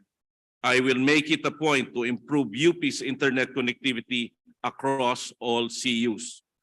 I have always admired how community-oriented spaces abroad allow students, university staff, and visitors to meet and interact, to exercise and relax. And I hope to have more of these creative spaces across UP. This much-needed space will allow university constituents and visitors to enjoy and use for activities that promote community spirit and well-being. It is equally important to designate student spaces where they can hone their talents and express themselves. I will make sure that all CUs allot spaces for athletic, productive performing arts, recreation, and other activities. It is also essential to enhance the Academic Development Fund to provide financial support for UP students presenting their research or creative work to local and international conferences, sustaining the leadership that UP is known for. This will inspire UP students to engage in research and creative work, publish their work, and pursue careers in their respective fields. Our administrative staff plays an integral role in UP since they provide the necessary support for UP's faculty, reps, students, and fellow administrative staff. Opportunities for capacity building, professional growth, and lifelong learning must be given to administrative staff and reps. As such, I envision a system-wide capacity building program for them across ranks. I am committed to upholding UP's duty to care for its constituents and protect their rights and welfare. My administration is open to dialogue with all sectors of the university. UP must not only focus on increasing its graduate programs offerings. Instead, UP must ensure that these programs are responsive to the niche and needs of the region where they are offered. UP must also increase its collaborative graduate programs with universities abroad to provide opportunities for growth among UP constituents, leading to more experts with graduate degrees in our country. As UP pursues global competitiveness, we must prioritize UP's quality assurance activities to ensure that UP's degree programs and research meet ASEAN and international standards. Together, let us harness the power of synergy and diversity to achieve UP's mandate as the University of the People for the people. We shall, 1, diversify UP's public service and development linkages. 2, strengthen inter-UP cooperation and collaboration. 3, secure UP's academic leadership. 4, provide an enabling and inspiring environment for all our constituents. 5th, establish relevant and responsive graduate programs. And 6, internationalize UP to be a globally competitive graduate and research university. By building on the institutional foundation and programs laid by former UP presidents and learning from my years of experience as a university administrator, I, Fernando Chinte Sanchez Jr., am strongly committed to provide leadership that will make a difference in UP's governance while carrying out UP's mandate to serve the Filipino people. Lastly, with the socio-economic impacts brought about by the pandemic, UP must fulfill its mandate as the proactive catalyst for inclusive national development, especially as the country faces hunger and malnutrition. My extensive experience in agriculture, food and nutrition security is needed now more than ever. Maraming salamat. Mabuhay ang scholar ng bayan para sa bayan. Thank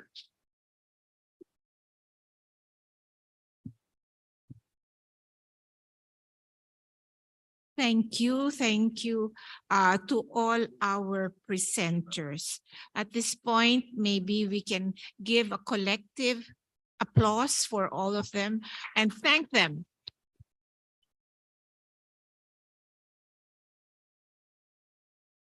for their sincerity and desire to serve our university. At this point, we are now turning the focus away from our speakers to our audience.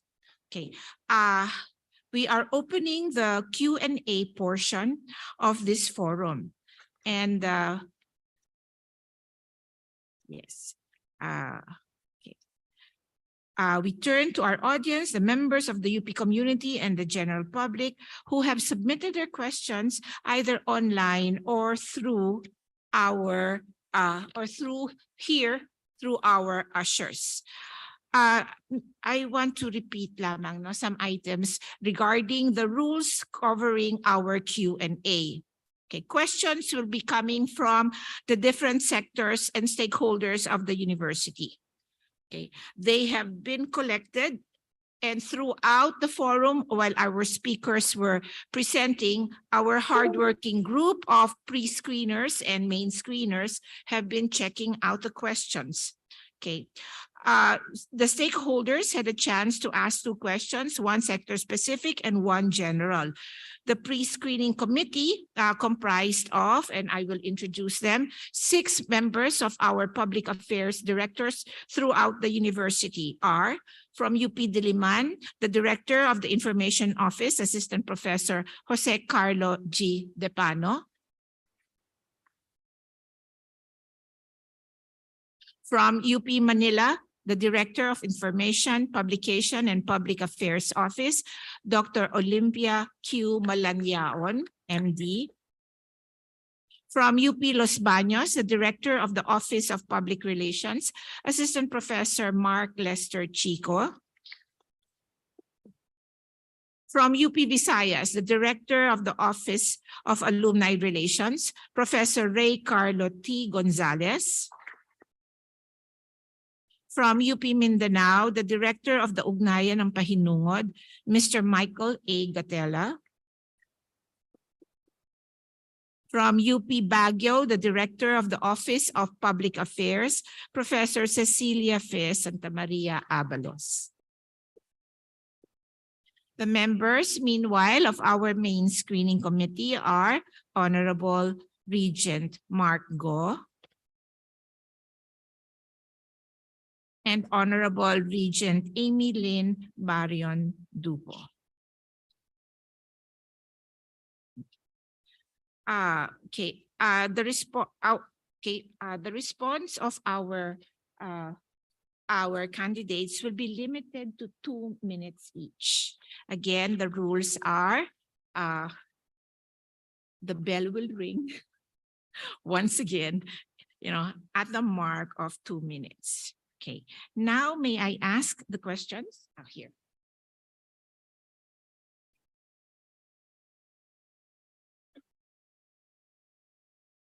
So I have been handed the first ever question to me for this forum. And this is a question of general concern addressed to all our nominees. I will read the question twice now. Are you in favor of establishing more commercial linkages in order to enhance research-based value creation in UP? If so, how will this benefit units that are underperforming in value creation because its resources are exhausted in the service of the GE program? I will repeat. Are you in favor of establishing more commercial linkages in order to enhance research-based value creation in UP? If so, how will this benefit units that are underperforming in value creation because its resources are exhausted in the service of the GE program? Since this is a question that is directed at all, I have the liberty as moderator to assign the order of responses. And so for this question, may I ask our Attorney Jimenez to begin, after which his candidate to his left, and so on until we hear the response of our last candidate here, Dr. Sanchez. Please, Attorney Jimenez. Thank you for the question.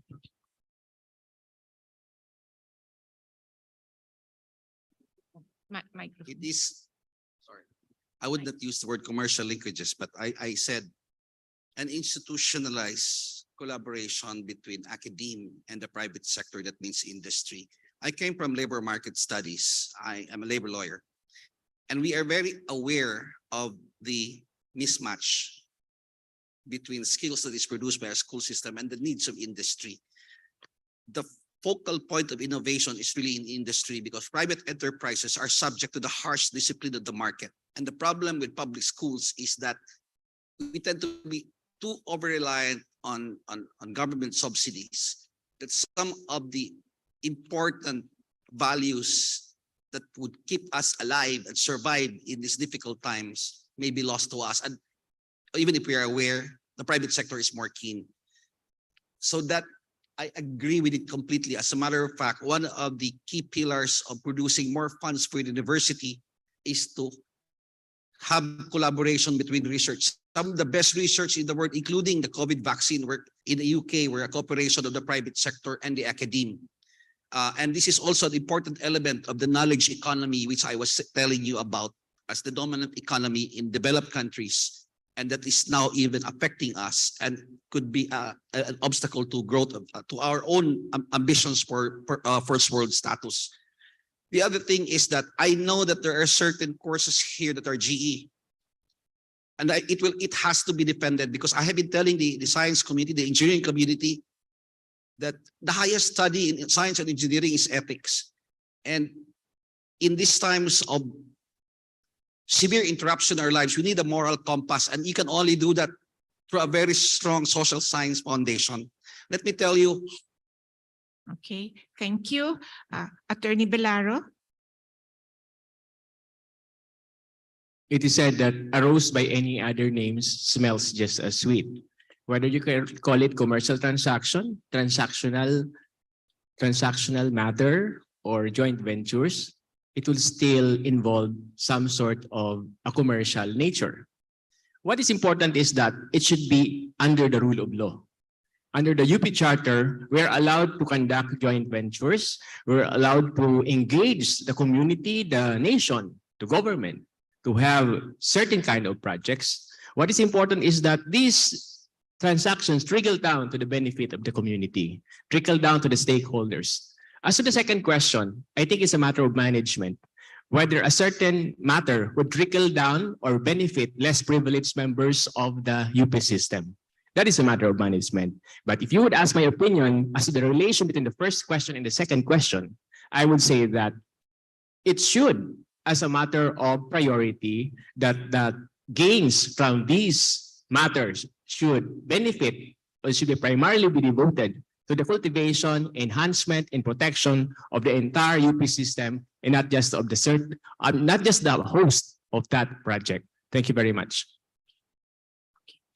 Next, Dr. Nemenso. Ang kailangan po natin, hindi lang commercial linkages, pero lahat ng klaseng linkages, no? Along with our continued demand for a greater share of the budget for education, no? We need to know what projects need funding. Of course, aligned with our vision of a great university, an agile, a smart, and high-impact university. Ang importante po, good ideas, and we need to translate good ideas into good proposals. No? Proposals that would capture the imagination and support of our legislators and donors, which include alumni, no, who are at the top of their professions here and abroad. No? I believe that over the years, I've built a network of friends and colleagues and sufficient social capital to ask and tap for their support. No, again, my main point, fundraising begins with good ideas. And I believe we have a lot of these in this university. Thank you. Dr. Pacheco. Guro din po ako ng general education. At kung minsan nga baka nasa santabi yung pagpapatent ko o pagpapublish ng mga papers sa engineering dahil kailangan nating hatiin ang ating panahon. Sa mga kasamahan ko pong guro sa mga departamento ng humanities, napag-uusapan na namin ngayon, ang dapat siguro nating ibahin yung pananaw natin. Hindi naman totoo na walang value creation. Baka kulang lang tayo sa value identification. Kasi po maraming profesor, ang gagaling na mga gawa sa humanities, pero hindi naman sila kasi commercially oriented, so they don't even value. Tayo po ang iba ang mag-value nun, mag-identify nun. Para saan? Kasi i-value partnership po natin. Ang pananaw ko, hindi to commercial interest. This is a business or value interest. Lahat po tayo may values. Paano kung walang pondo? Value partnership po ang pananaw ko doon sa halip na commercial partnership. Salamat po. Salamat din. Dr. Asansa? Tutumbukin ko na at ito ang tinututulan ko doon sa arrangement ng UP sa Ayala Techno Hub at saka sa UP Town Center na kung saan na-reduce into a leasing agreement yung relasyon. At yun nga, maliban sa nagkakaproblema ngayon ng UPIS dahil yung kanilang building ay hindi na magamit, lugi sa relasyon na ito ang Universidad ng Pilipinas. Kung kaya't ako ay naniniwala na kung may modelo tayo, kagaya ng nangyari sa National Chiao Tung University, kung saan dinevelop nila through a partnership with the private sector, ang Acer technology at saka na pinakasikat ngayon sa laptop at ang TSMC, Taiwan Semiconductor Corporation at kumikita ng libu-libong dolyar para sa milyon na dolyar para sa universidad at sa mismong bayan ng Taiwan. Ang problema, kailangan lamang kapag pumasok tayo sa ganitong transaksyon, malinaw at klaro kung ano ang magiging benepisyo ng mga students, faculty, employees, researchers ng ating universidad.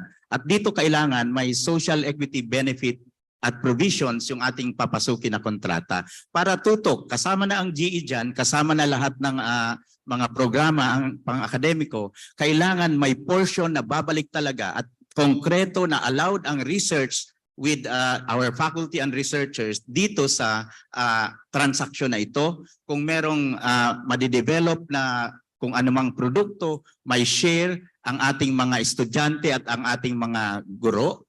May part sila ng royalty, part sila ng kung anumang development programs na mangyayari sa transaksyon. Hindi yung one way. So sa akin, payag po ako dito at maraming salamat po. Okay. Dr. Sanchez?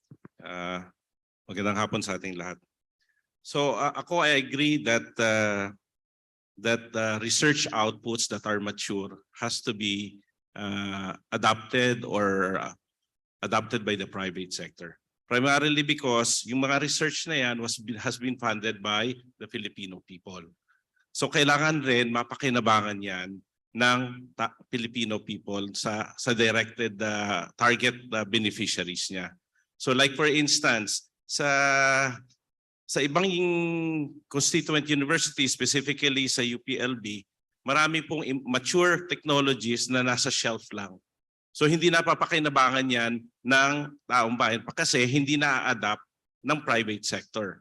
Ang importante lang is dapat yung technology na na-adapt ng private sector at yung mga benepisyo na yon na nakuha dun sa pag-adapt ng private sector is to benefit the constituents of the University of the Philippines. Ang importante, yung mature technologies, ma-adapt, magamit ng Filipino people at yung mga benepisyong nakuha doon ay magamit rin ng constituents ng University of the Philippines. Thank you. Maraming salamat. Just as a reminder, our open forum is will run for 2 hours. When 10 minutes before the 2-hour limit is up, we will be reminded by the Secretariat. So I'm saying that because we do have a host of questions at baka hindi natin maitanong sa lahat. Hindi natin matanong lahat ng mga ito. Itong pangalawang tanong muli ay para sa lahat ng ating mga nominado. No? At ngayon, ang ating rule para sa pagsasagot ay magsisimula tayo sa gitna.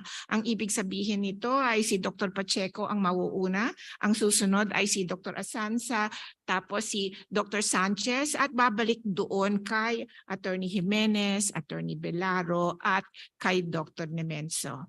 Ito na ang tanong. Ito ay tungkol sa mga academic programs. No?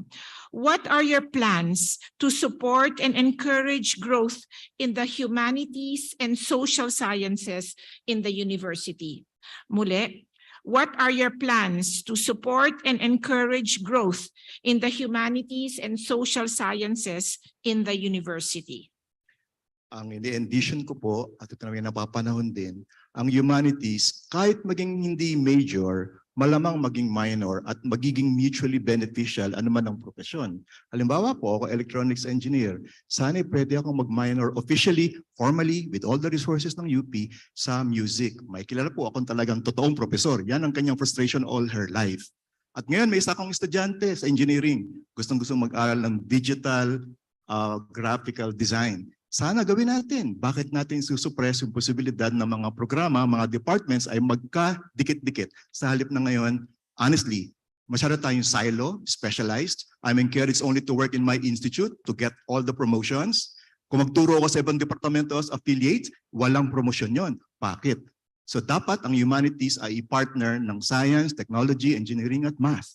Alam po natin yan. Kailangan natin ng humanities, whether major or minor. Okay, salamat. Dr. Asanza?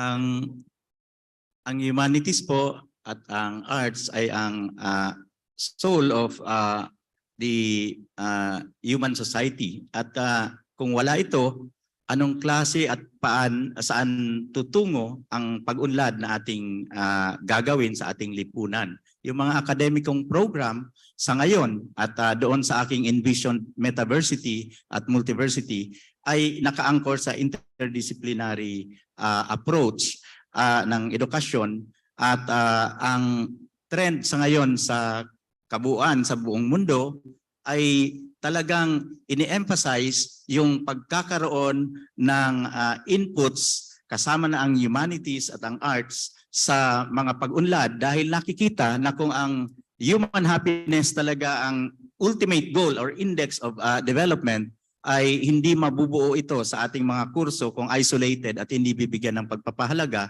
ang humanities and the arts. At ito ay ating tututukan na magkaroon ng importansya sa mga programang ilulunsad at isusulong doon sa metaversity.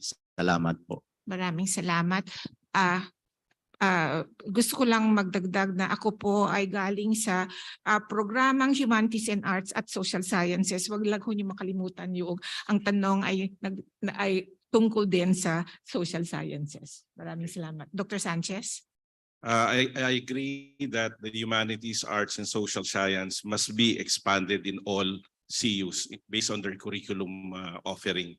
Kasi napaka-importante ng humanities, arts, and social science to humanize our scientists. So pag may humanities and social science input, I believe our scientists can propose a proposal that is that would contribute to humanity in a better way. So napaka-importante po ng humanities, arts, and social science in our researches so that our scientists would have a humanistic flavor on their research proposals and output. Thank you. Okay. Attorney Jimenez? Tinitingnan ko po yan sa framework na digitalization. It used to be in classical Greece, all knowledge is just one body and they call it philosophy. It included even sports. With the advent or more specialization, they have decamped into their specialized field. Now, what is happening right now with digitalization is the integration of the knowledge. They are destroying academic silos. And you know very well that many of the studies we do right now in humanities, including science, are interdisciplinary. If you go out of UP, it is even more interdisciplinary, especially with whole of society approach, whole of government approaches. I'm into the practical side of things. But pwede ba isali natin yung sports? Kasi I believe sports is part of humanities. No? I'm one of the supporters, original ones of Nowhere to Go But Up. And with the kind indulgence of the board, may I just say that I pushed for the creation of the UP Symphony Orchestra. And I requested the CHK, Ding, pwede ba natin gumawa ng sports for all? Magkaroon tayo ng sports participation rate sa UP. How many UP people are involved in sports? How many of them are involved in cultural activities, including music, arts, etc.? But this is larger than that, of course. It is the humanities and the social sciences that are actually essential because you cannot have progress without cultural identity, without cultural unity, and a very strong cultural ferment. But most important, it is what will save us from the machines. Okay. Maraming salamat. Attorney Vilaro? Ano po ang aking gagawin sa humanities at social sciences? Ito po ay paigtingin, pagyamanin at proteksyonan. Under the UP Charter, ang mandato po sa ating universidad is to become a leader in academics. It does not specify whether it only refers to the hard sciences, but it encompasses all the curricula and subjects in the university. Pangalawa po, in my mission and vision statement, I stated clearly the importance of having a livable community atmosphere in all colleges. And this is a time, an opportunity for the social sciences and the humanities to showcase the best in their field, to showcase music, to showcase the arts, painting, etc. Naalala ko po, nung ako po ay nag-aaral pa, nag-dorm po ako sa Mulabe, naalala ko yung mga recital sa College of Music, kahit po hindi kami imbitado, pupunta kami. Dahil libre po yung pagkain. Hindi po. Just kidding aside. Ito po ay kailangan nating pagyamanin, and I'm all support for the Humanities and Social Science faculty na pagyamanin po ito, and will give appropriate programs and more importantly, funding for this. Salamat po. Thank you. Dr. Nemenso? I agree with all my nominees that the social sciences and humanities are very important. Concretely, I will provide more grants and incentives for research in the social sciences and humanities. I will continue to strengthen our artistic productivity system. And right now we are developing the social science productivity system that recognizes the different knowledge production practices, not only in the sciences, but also in the humanities and the social sciences. We will establish more interdisciplinary centers that will allow our social scientists and humanity and artists to work together with our scientists. Isa po to sa mga plano namin halimbawa sa bagong tatag na Center for Intelligent Systems. This is not only for scientists, engineers. We want economists, humanists, artists, social workers, people from different disciplines working together and solving problems. Because the problems that our society faces are so complex that this can never be addressed by only focusing on the silo disciplines. This is why interdisciplinarity is very important. Not only STEM, but humanities and the social sciences. Okay, maraming salamat.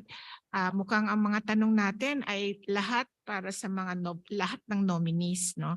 Ngayon, ang order natin ng pagsasagot, sapagkat ganyan na rin ang tanong na ito, ay gagawin nating alphabetical, no? Kaya ang mauuna dito si Dr. Asanza, na ang susunod ay si Attorney Belaro, tapos si Attorney Jimenez, tapos si Dr. Nemenso, si Dr. Pacheco, at sa huli si Dr. Sanchez. At ito na ngayon ang tanong. What are your plans for the institutionalization of the UPD PsychServe or the UPD Psychosocial Services?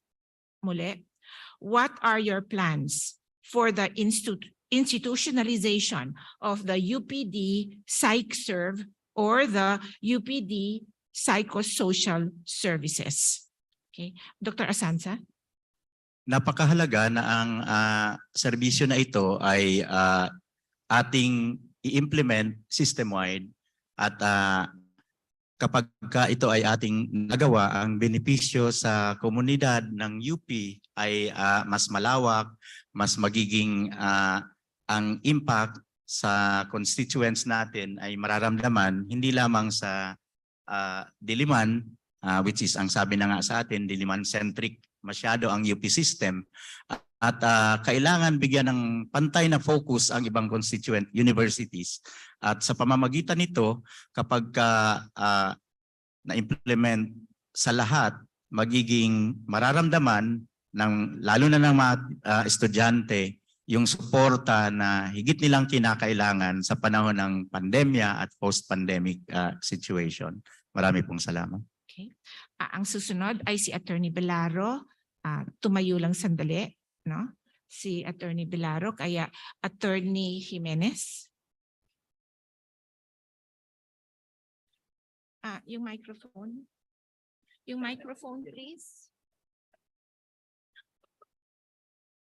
Representative Padmount Isarog has taken my phone. With apologies, Congressman March. Wellness is always especially wellness is always a very important part in any education system, lalo na sa mga kabataan ngayon. And I'm not even thinking about COVID, which has really brought this to a smashing issue. The age of our students right now, especially with there are certain negative things about digitalization that's happening. One of them is that many of our kids are growing up as loners. Their social skills are weakening, and experienced people have recognized that they're very competent, they're very bright. Imagine information at your fingertips, but there's one thing very familiar, very common to them. They're not resilient. They cannot bear, they don't have much patience. They move from job to jobs in the job markets. And they are psychologically weak. They cannot handle failure. They fail in relationships even. So very critical po. If what I understand from this, this is connected with wellness. I know that we started that when I was still regent, and there was even a system-wide meeting, and I really fully supported that, especially led by PGH with Diliman. Chancellor Benchit. Napakahalaga po ito because we cannot move forward with a unless we also strengthen the character of our new graduates, and of course the Filipino people. But this is also very global in scope. The instances of students leaving school, the instances of even suicide is greater now among young people all over the world, and yet there is no question that they are very talented. As a matter of fact, they told me the top 50% of American, in terms of capitalization, companies are led by 30-something young men, and these are mostly Silicon Valley startup companies. But they cannot sustain, they don't have resilience, and this, I do not have very specific plans for this, but I will fully support this activity that we started several years ago. Thank you. Nandito na si Attorney Belaro. Uulitin ko yung tanong para kay Attorney Belaro. Ito ay, what are your plans for the institutionalization of UPD PsychServe or the UPD Psychosocial Services? Make it more institutionalized, because the way of the future is digitalization. And I truly believe that if you are to be the university of the future, or as my other nominees call, ang universidad na panghinaharap, or a data-driven university, or an inspiring university which caters to the needs and responds to the needs of all our constituents, that is the way to go. And with that goes with it support, funding, and all the encouragement it requires. Salamat. Dr. Nomenso, kayo ang susunod. Naintindihan ko saan nanggagaling yung naintindihan ko saan nanggagaling yung tanong niya, no. We understand, the stress that this pandemic has created. The pandemic has magnified our fears, created deep feelings of uncertainty, and definitely a lot of mental stress, hindi lamang sa ating mga estudyante, kundi pati sa ating mga staff, no. Ang PsychServe po kasalukuyan ay isang programa, at in fact nasa plano ko talaga. In fact, nandun pa yan sa vision ko sa UP Diliman, at ngayon ay inaayos ang proposal para ma-institutionalize ang PsychServe bilang isang regular office, no. Pero sakaling pala rin ako na mapili bilang presidente, I will institutionalize PsychServe, no, and bring this into a broader framework, no. Hindi lang po mental stress. What we are talking about is the need for total well-being, no. Hindi lang mental, kundi physical and psychosocial, no. One of the things that we are planning, and this is what I planned for the entire university, really, is the integration of all wellness and health services, no. Hindi lamang ang ating mga university health services, our psychosocial health services, also our counseling nooks, no. The idea of wellness and mental health should be framed within a broader integrated framework of total well-being. This is what we want to develop and promote in our university. Thank you. Dr. Pacheco? Definitely po, kailangan natin magamit na halimbawa, magandang halimbawa ang Diliman PsychServe na programa ma-institutionalize sa iba-iba pang campuses. Pero kahit po wala ang COVID, sa totoo lang, sa ating universidad, kinakailangan hindi lamang development at support ng cognitive skills and well-being, affective din po. So Sa totoo lang, sa community curricular na proposal ko, lahat ng mga extra na ganitong trabaho ng teachers or professionals o kaya ay extra student affairs, dapat kasama sa buong programa.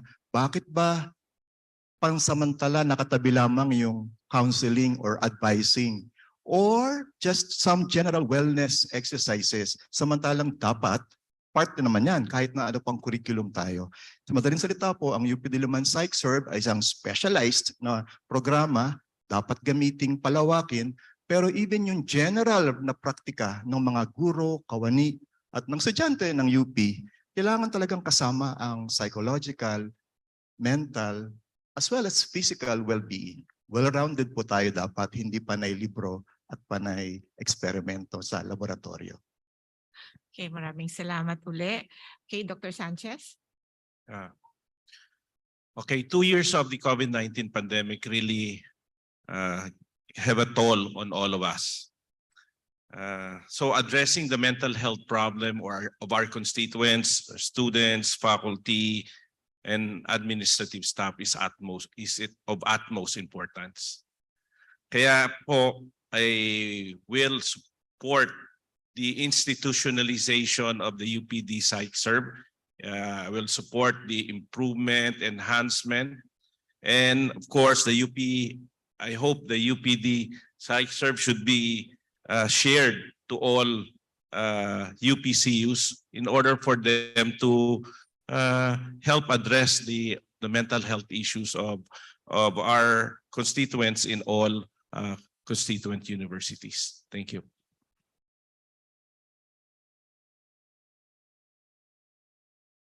Naku, mauubusan ako ng paano magsasagutan.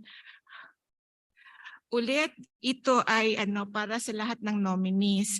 Kaya siguro ngayon gagawa tayo 1 per table. Ang mauuna ay yung pangalawa sa bawat mesa, which means Attorney Belaro, kayo muna, tapos Dr. Pacheco, tapos Dr. Sanchez, tapos babalik doon, Attorney Jimenez, Dr. Nemenso, at Dr. Asansa. Ang tanong ay, paano niyo po masosolusyonan ang problema ng kawalan ng item? Hindi lang sa faculty, kundi pati na rin sa mga admin at opisina. Konkretong plano po sana. Maraming salamat po. Muli, paano niyo po masosolusyonan ang problema ng kawalan ng item? Hindi lang sa faculty, kundi pati na rin sa mga admin at opisina. Konkretong plano po sana. Maraming salamat. Attorney Belaro. Sa nakalap ko pong datos, meron mga 1,000 na mga unfilled positions. Ang tingin ko, sabi ko nga po, it is the duty of the university that if we want to expect the best services from our staff and faculty, we should also try our very best and to do our best to give them what are due to them. Konkretong plano po, kung wala pong item, humingi po tayo ng item. We have to lobby for it, we have to ask for it, we have to work for it. Kung hindi pa po na-fill up, we enforce the law. The Ease of Doing Business Act gives timelines for the submission of documents, and we have to give that. Ako po ay naniniwala na sa hindi naman natin kailangang hingin ang imposible. Ang pwede po natin gawin kung ano ang doable under the circumstances. Dr. Pacheco? Talaga pong kailangan humingi tayo ng marami pang items at alam din naman natin kung gaano katagal maaaring mangyari iyon. Kaya ang babanggitin ko lang po yung mga pangsamantala habang hinihintay natin yung maraming additional items base sa ating pangmatagalang plano. Inumpisahan at maaari nating palawakin yung option sa visiting faculty na kung sa kanila, economically speaking, ay katanggap-tanggap na magkaroon ng ibang source ng sweldo. Magkakaroon po tayo ng mga additional na magagaling na faculty, tinatanggap, kinukuha ng mga departamento at mapag-i-stay natin dahil meron silang maaring manggaling na saan. Sa subsidiary po ang isang posibilidad. Meron pong ganong sistema kahit sa ibang universidad para ma-complement whether short-term or even medium-term ang mga posisyon. Hindi lamang plantilla items ng gobyerno ang una or lahat ng panggagalingan. Habang hinihintay, pwede pong merong endowed faculty positions. Pero sabi nga po natin, ang malaki talagang issue ay ang polisiya ng Estado, ang commitment ng Estado na palawakin ang human resources ng UP. Pangmatagalan po yon. Sabi nga ni Attorney Belaro, ipaglalaban natin yon. There's no other way.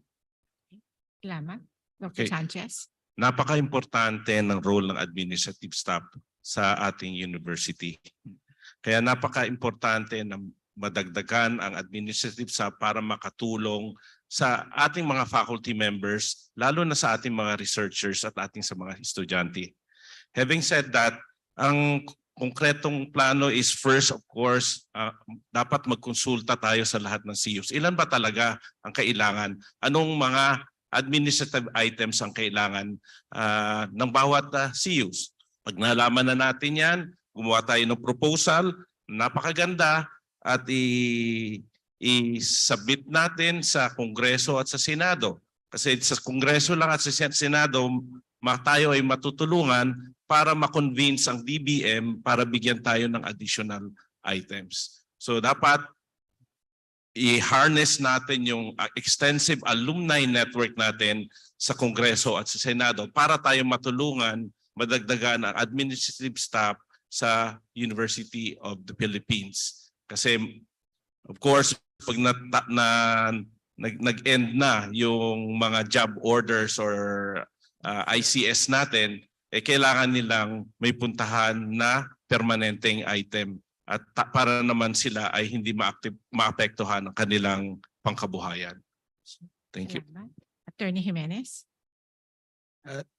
The lack of items plagues every bureaucracy in the entire country and in the world, no, in public administration. This is usually caused by mission creep and power maximizing bureaucrats, but we believe that we do need more items for UP. But this problem is outside our control. I agree, we have to have very good diplomacy, very good lobbying in the government, but this is also one case wherein by asking the right question, we can find the right solution. Kasi tingin ko kulang yung lack of item is a symptom, not the cause, no? Maybe the cause is overloaded yung teachers, overloaded yung mga administrative staff, so we need more items. If we can focus on that, then we can have even more solutions that are within our control. For example, I mentioned endowment, I mentioned yung alam mo, we have other ways of raising funds. I already mentioned the research funding. Those are, incidentally, that's big money all over the world. Yeah. Also, I believe in work-life balance for teachers because that is where we can extract the best, where they can contribute best. No? And this is why, this is my mantra, digitalization, more the use of technology to ease the burden of work, because that is the purpose of technology. Sabi nga ni Elon Musk, we are already cybernetic organisms because we have smartphones. And the modern enterprise now is a cybernetic collective. We have to parlay digital technology to ease work so that we will not be dragged down by the drudgery of repetitive actions, of many things that the machines can do for us. We have to master technology to make life better as human beings. So I would like to change the question. Okay. Dr. Nomenzo. Sang-ayon ako sa inyong lahat, kailangan humingi ng items. Pero bago pa humingi ng items, kailangan natin ayusin ang ating kasalukuyang plantilla structures. Kasi kadalasan sinisingil tayo, ba't kayo humingi ng items? Kung ngayon na marami namang items na bakante, no? Ito una natin gagawin, ayusin ang ating plantilla items at gagawa ng job audits na para tama ang matching ng items at yung mga responsibility at yung mga tasks na ina-assign sa ating mga kawani. No? At bukod sa paghingi ng items, isama ko na ang problema ng contractualization. No? Full employment and an improved quality of life are constitutional rights. Kailangan ipaglaban to. Alam kong hindi to madali dahil hindi to desisyon ng UP lamang. No? Kailangan makipag-usap sa mga mambabatas at mga ahensya ng gobyerno gaya ng DBM, ng civil service, ng COA para makahanap ng solusyon. Ang kailangan po natin ay isang whole of government whole of government approach. No, in particular, we also need to explore tenure for contractuals. No, who have served the university for many years. No, in the meantime, we need to ensure decent wages and social security benefits for all workers of this university. Maraming salamat. At ngayon, Dr. Asanza. Nung Chief of Staff ako ni President Emil Javier at ginawa naman ng Board of Regents na director, kauna-unahang director ng HRD ng UP System at concurrent sa Diliman, ang isang sa na-discovery ko ay napakaraming nakatagong item at ipresenta natin ito sa administrasyon at ginawa natin ang paraan na ma-fill upan lahat. Nung ako ay naging presidente ng Catanduanes State University, ganun din ang aking na-discovery. At lahat, 500 items nakatago at hindi naman na-fill upan. Kaya tama naman ang DBM, sasabihin niya, napakarami niyang bakante, hingi kayo ng hingi. So finill upan ko ito. Hanggang ngayon po, iniintay ang lagi kong proklamasyon na ito na yung mga napili, mga empleyado na na-promote at na mag-fill up ng mga vacant items. At sa katunayan, nakahingi tayo ng 38 additional items sa DBM dahil naipresenta ko sa DBM na fill up na lahat ng items. So kung ganito ang sistema, magkakaroon tayo ng paraan para magkaroon ng karagdagang items. Konkreto ko po itong ginawa sa Catanduanes State University. Tignan niyo po ang aking FB. Halos linggo-linggo may promotion doon. At halos every other week yung admin din hindi napapabayaan. Yung mga contractuals, na-fill up na rin namin yung mga items, sila ay na-regular. Nag-iiyakan, 15 years na contractual at salamat, naging permanente na.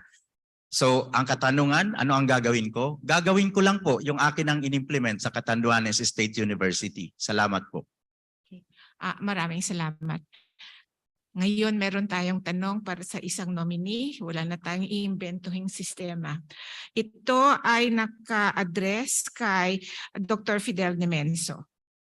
As President of the UP System, will you look at additional benefits of optional retirees, yung mga 60 years ang nag-retire? As I know, mahirap basahin, no? Pero yun ang tanong, no? Will you look at additional benefits for optional retirees?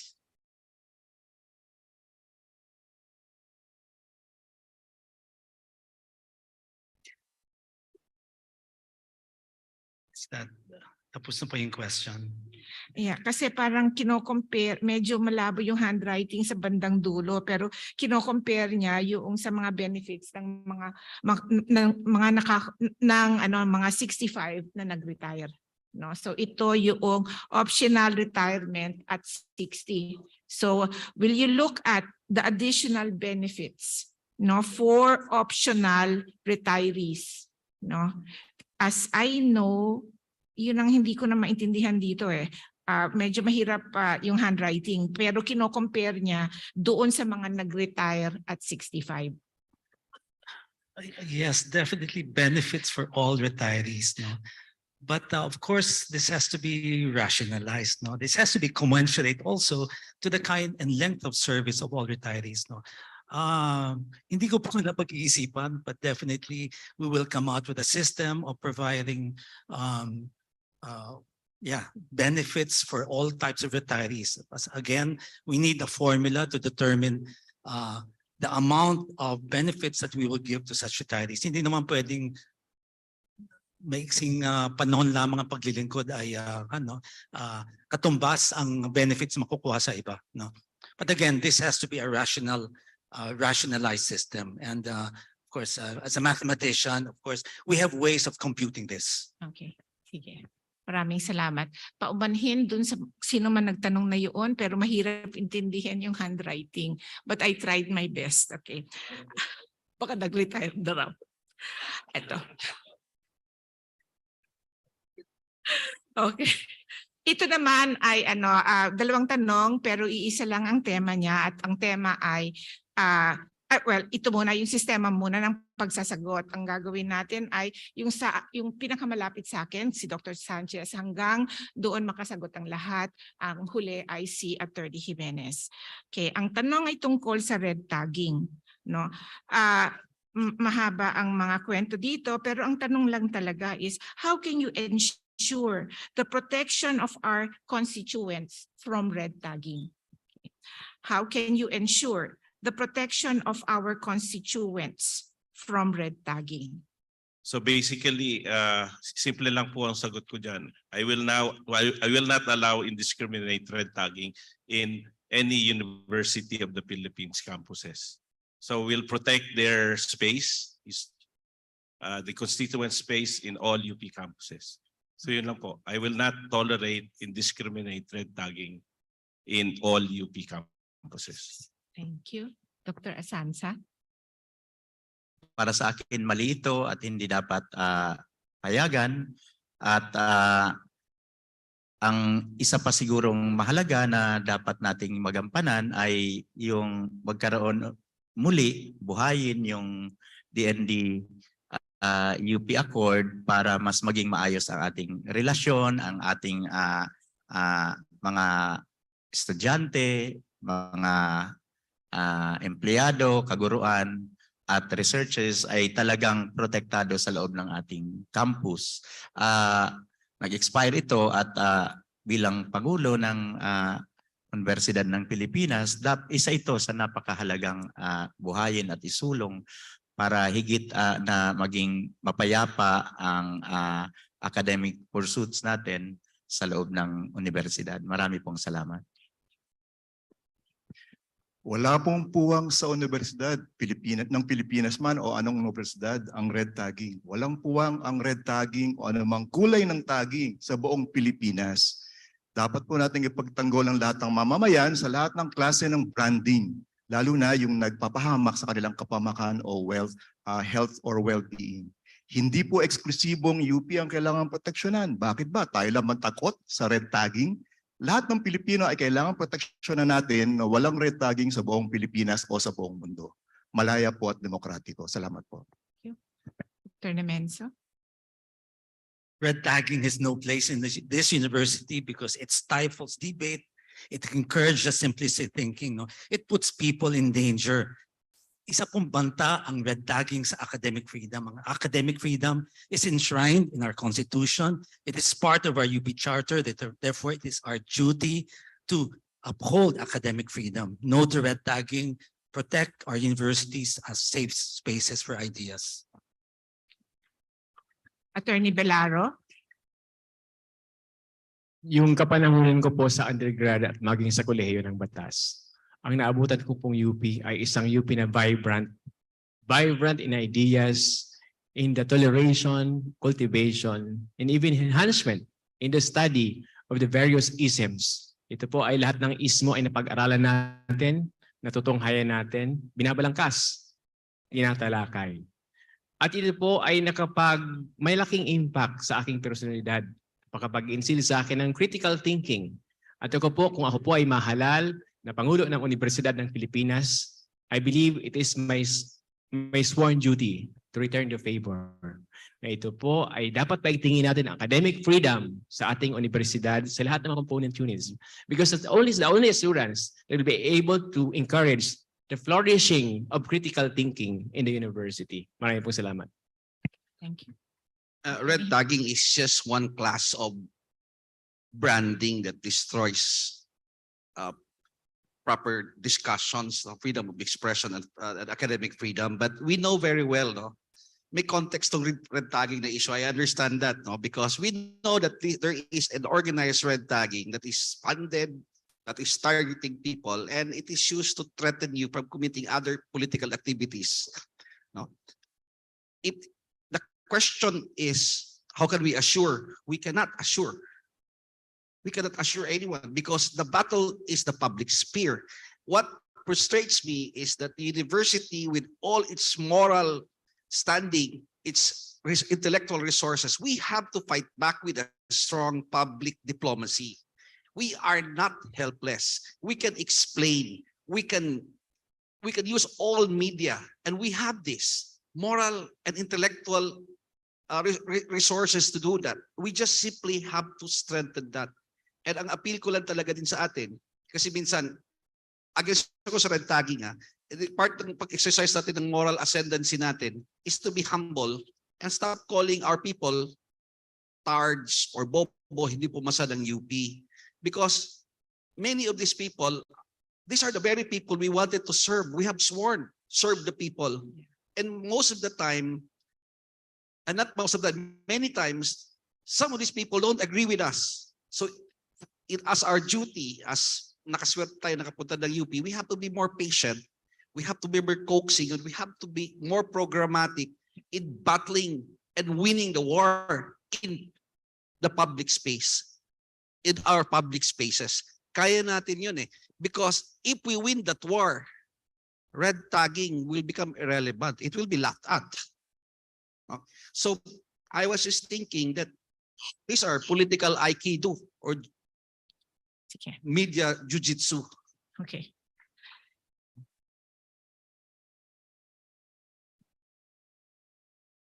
Ang ginagawa ho natin ay yung mga tanong as wide as possible. Kaya yung mga tanong na ito ay nanggaling sa iba't ibang mga constituent units ng ating universidad at saka ang mga topics ay also as varied as possible. Ngayon, ang problema ko na naman ay paano papasagutin ang ating mga nominees, no? Kasi again, directed at all of you, no? So, siguro ang gawin natin ay sa gitna muli, pero magsimula tayo kay Dr. Nemenzo at papunta sa putang kanan, sa kanan nyo, no? Hanggang kay Attorney Jimenez, tapos babalik dito kay Dr. Sanchez at mahuhuli si Dr. Pacheco. Ito ang tanong. How can you ensure equality among the constituent units? This includes, but not limited to, sufficient number of plantilla items and infrastructure plan and budget. Uli, how can you ensure equality among the constituent universities? This includes, but not limited to, sufficient number of plantilla items and infrastructure plan and budget. Dr. Nemenzo? First, I need to understand the strengths, limitations, and the strengths and constraints of each constituent university. I believe in the pooling of resources. Kasi by pooling items, we're able to ensure a more equitable distribution of items based on the constituent universities' needs. What is important is to understand their needs first. Definitely, I am for a more not equal but equitable, a rational distribution of resources of the university. Thank you. Attorney Belaro? From a management standpoint, equality is impossible, given that the various constituent units have different focus, have different disciplines, have different offerings. But what we can do as the administration is to provide equity at all times. Equity, and at the same time, we should ensure community that all these constituent units liaise with each other, have effective linkages, and are in synergy with each other so that they are consistent with the plan of the university. Sa akin pong mission and vision, prioritize ko po ang pagkakaroon ng isang strategic plan per year, multi-year. At doon po ay nakasaad kung ano ang specific na rule, ano ang specific na budget, ano ang specific na mandato, ano ang objectives ng bawat isang constituent unit. We have to move in unison, but it does not necessarily mean that we have all to be the same. Thank you. Attorney Jimenez? I agree with the first point of Congressman Belaro. There is no equality in nature. And the concept of legal equity is different from equality. It really means only equality of opportunity. Kasi some colleges might not want to pursue this, some other colleges would like to do those things. So every unit has different history, has different priorities. UP Baguio, I noticed, grew out of the Cordillera Studies Program, and then it expanded. UP Mindanao is a product of UPLB graduates in Davao, and they wanted to develop agriculture in Mindanao. And I would suggest as well that it becomes a peace studies, they promote peace studies as well because of the problems in my area as well, from Mindanao. UP Visayas fisheries. So we have to think of equality, not as mechanical equality in terms of equal resources, but give every unit the freedom to define its core priorities in line, of course, with an overall strategic priority of the system. And then let them have all the opportunity to pursue them towards fruition and success. No? And I believe also that as far as teaching is concerned, there has to be really closing, I mentioned that earlier, closing the gap between quality.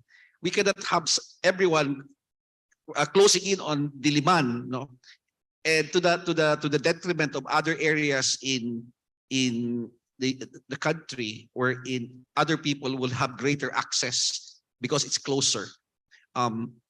So this is what I'm saying. We have to give our units freedom of initiative and give them all the support that they have. But equality has to be equality of enterprise, of initiative, and of course of opportunity. Dr. Sanchez? In the process, we need to have transparency. Transparency in the sense that we need to consult each and every chancellors in each CUs. Kung ano ba yung kailangan nila. Ano bang, how many plantilla items, ilan faculty, ilan admin, ilan ang research staff na kailangan, ano mga infrastructure projects nilang kailangan. By knowing their needs and requirement, we can now, in the system, determine the equitable distribution of the plantilla items and infra projects that they want to accomplish based on prioritization. Para bang hindi nakatago. So nakikita ng bawat isang chancellor na ito yung aming project, nagawa na namin itong aming land use development plan. So ito yung aming priority, and based on the available money within the system, they will have an oversight of how much was given to UP Diliman, how much was given to UP Los Baños, and et cetera, et cetera. So napaka-importante ng transparency so that that the equitable distribution of resources is managed properly. Thank you. Okay, Dr. Asansa? Sa Metaversity, data-driven yung organization at ang constituent universities supposedly have already defined kung ano yung priorities nila, and immediately the corresponding requirements are already also inputted into the system. Therefore, the predictive analytics will already define kung ano ang requirements ng bawat isang constituent universities based on a system that has been automated. So pagka ganito ang sistema, invariably equitable siya and based on the prioritized requirements of each unit. Pagka ganito ang sistema, walang masyadong maraming debate sapagkat may siyensya at sasabihin na mismo ng predictive analytics, mali ito.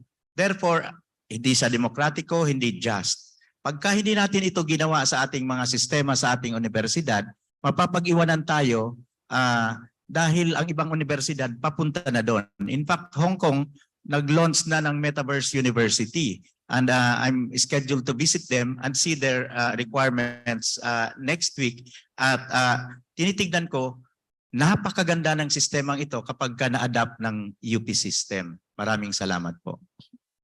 Okay. Dr. Pacheco? Isipin lang po natin, tayo yung magulang, may 8 anak. Hindi po ba mag-uusap-usap muna talaga? Ano ba ang ating shared common vision para sa buong pamilya? Hindi lang yung gusto ni panganay o gusto ni bunso. Banggit na po yung equality, equity, access. Pero nasaan po yung shared vision, yung pinag-agrihan na itong kailangan nating magawa bilang isang pamilya. Kaya nga mag-share. Speaking of sharing, yung po sa collaboration na sinasabi ko, hindi lang yun collaboration ng idea, collaboration yun by sharing resources, even physical resources. At ang bottom line ay nag-usap-usap, nagplano, sama-sama. Ayun, parang yung 8 anak ninyo ay habang kumakain ng hapunan, nag-usap.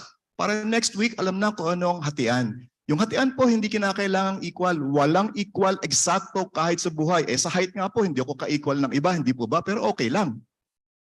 Walang equal per se. That's a very artificial measure. But equal access, equity, pero sa akin mas mahalaga, purpose, collaboration, nag-usap-usap ng shared vision. Hindi pwedeng unang gusto ni Chancellor A, Chancellor B, Presidente, sila lang mag-uusap. Hindi po ganun ang ating governance na gagawin. Ground up, ang community ang umaari ng mga programang gustong gawin at kung pinag-aagrihan, edi paghati-hatian ng resources.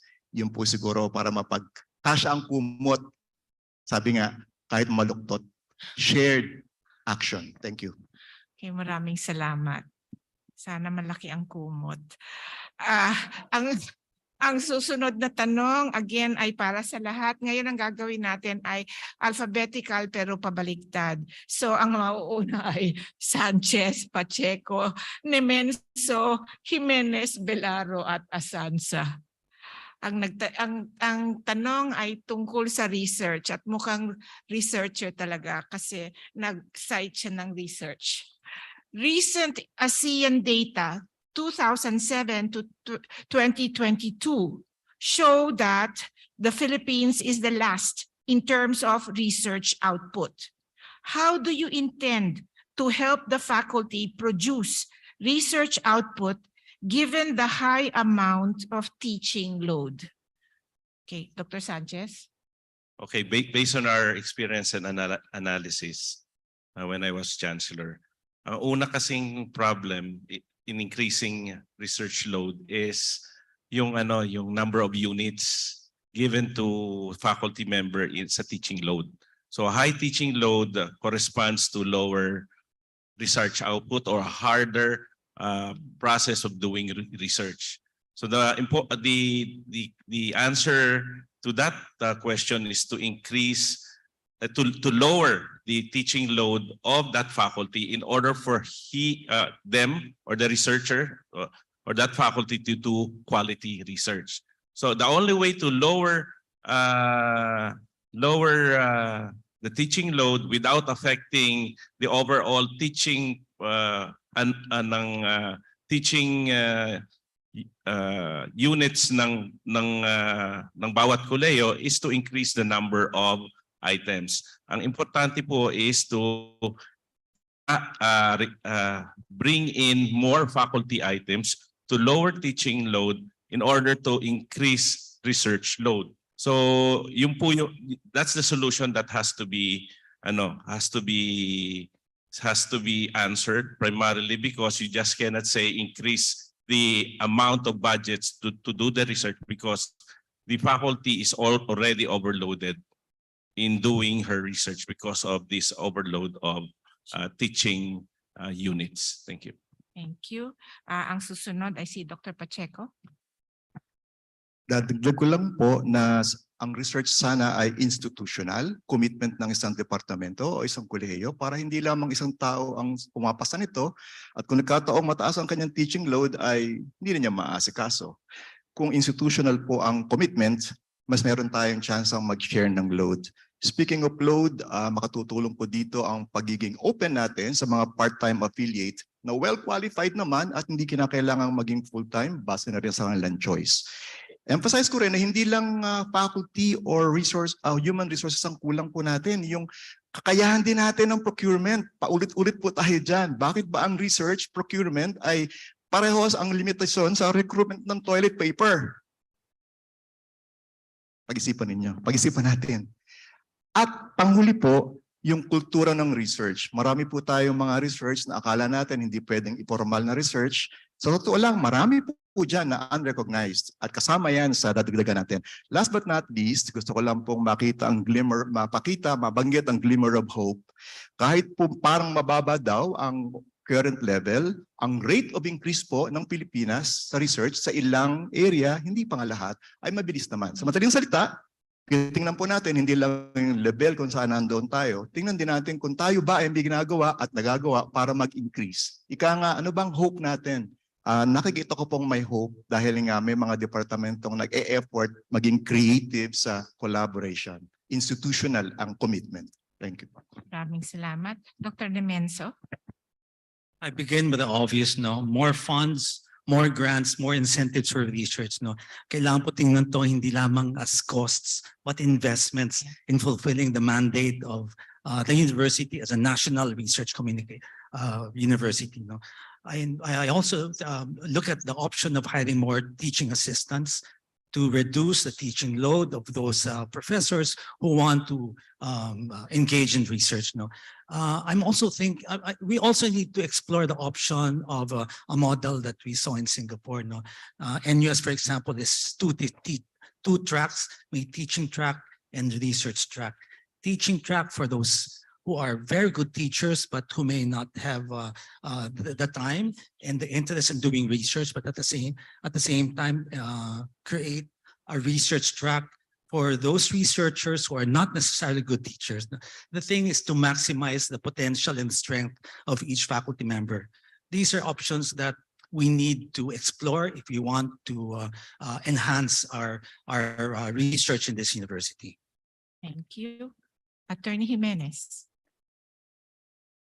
I was surprised to realize because I was surprised to know that Dean Tapang, who's Dean of the College of Science, has 31 units of teaching load. For me, that is not tenable. I have seen his research project at the physics department. And I said, how can you do proper research and guide your research assistants or PhD students? And then second, I also learned that in some projects, it takes 8 months to get a reagent. By the time tapos na yung pasok na yung ibang chemicals mo at makatapos na rin yung funding mo. And what I did was every time I hear, when I was still regent, every time I hear that somebody was complaining about procurement, I would ask him to get inputs. That's why when I heard Professor Fernando Siringan complain, I emailed him, give me your suggestions. I also heard Yusek Guevara's complain. I sent her an email, give me your suggestion. I actually have a pending, my friends in Congress and the Senate would always ask me to drop some bills sometimes. There's a pending bill in Congress right now on procurement reforms. I don't know what's happening. Maybe Congressman, it's with PJ Garcia, sir. And nabalidali ko po si PJ kasi I was chairman of the UPD Student Council. He was the editor-in-chief. So madali-dali kalabitin. No? Pero the other thing is, I have always wondered what drives research in UP. Is it our idiosyncrasy? Is it our funding? And more important than that, how many of this research are actually utilized, goes into application? I mean, commercialization is the term right now. It has benefited the public. I would like to know, because I have always long been pushing for a strategic research agenda, because once you have that, it is easy to sell it to partners.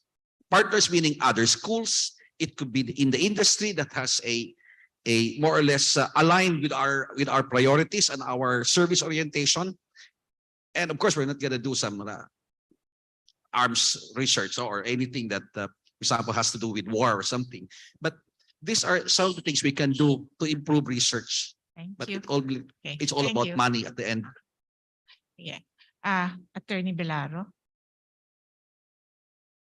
Ang tanong po mga kaibigan is what I intend to do. Kung okay lang po, sagutin ko ng what I acted upon. Nung po ako ay nasa Kongreso, ako po ay nag-author, nag-akda ng bill promoting research culture in all the universities of the Philippines. Ang gagawin ko po ay i-implement ko na lang po ang mga provisions ito.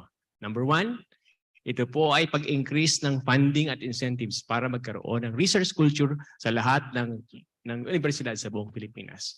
Pangalawa, magkaroon po ng appropriate functional linkages between the academe and the private sector, even government, para po ang mga researches natin ay talagang makarating sa nararapat na ahensya ng gobyerno.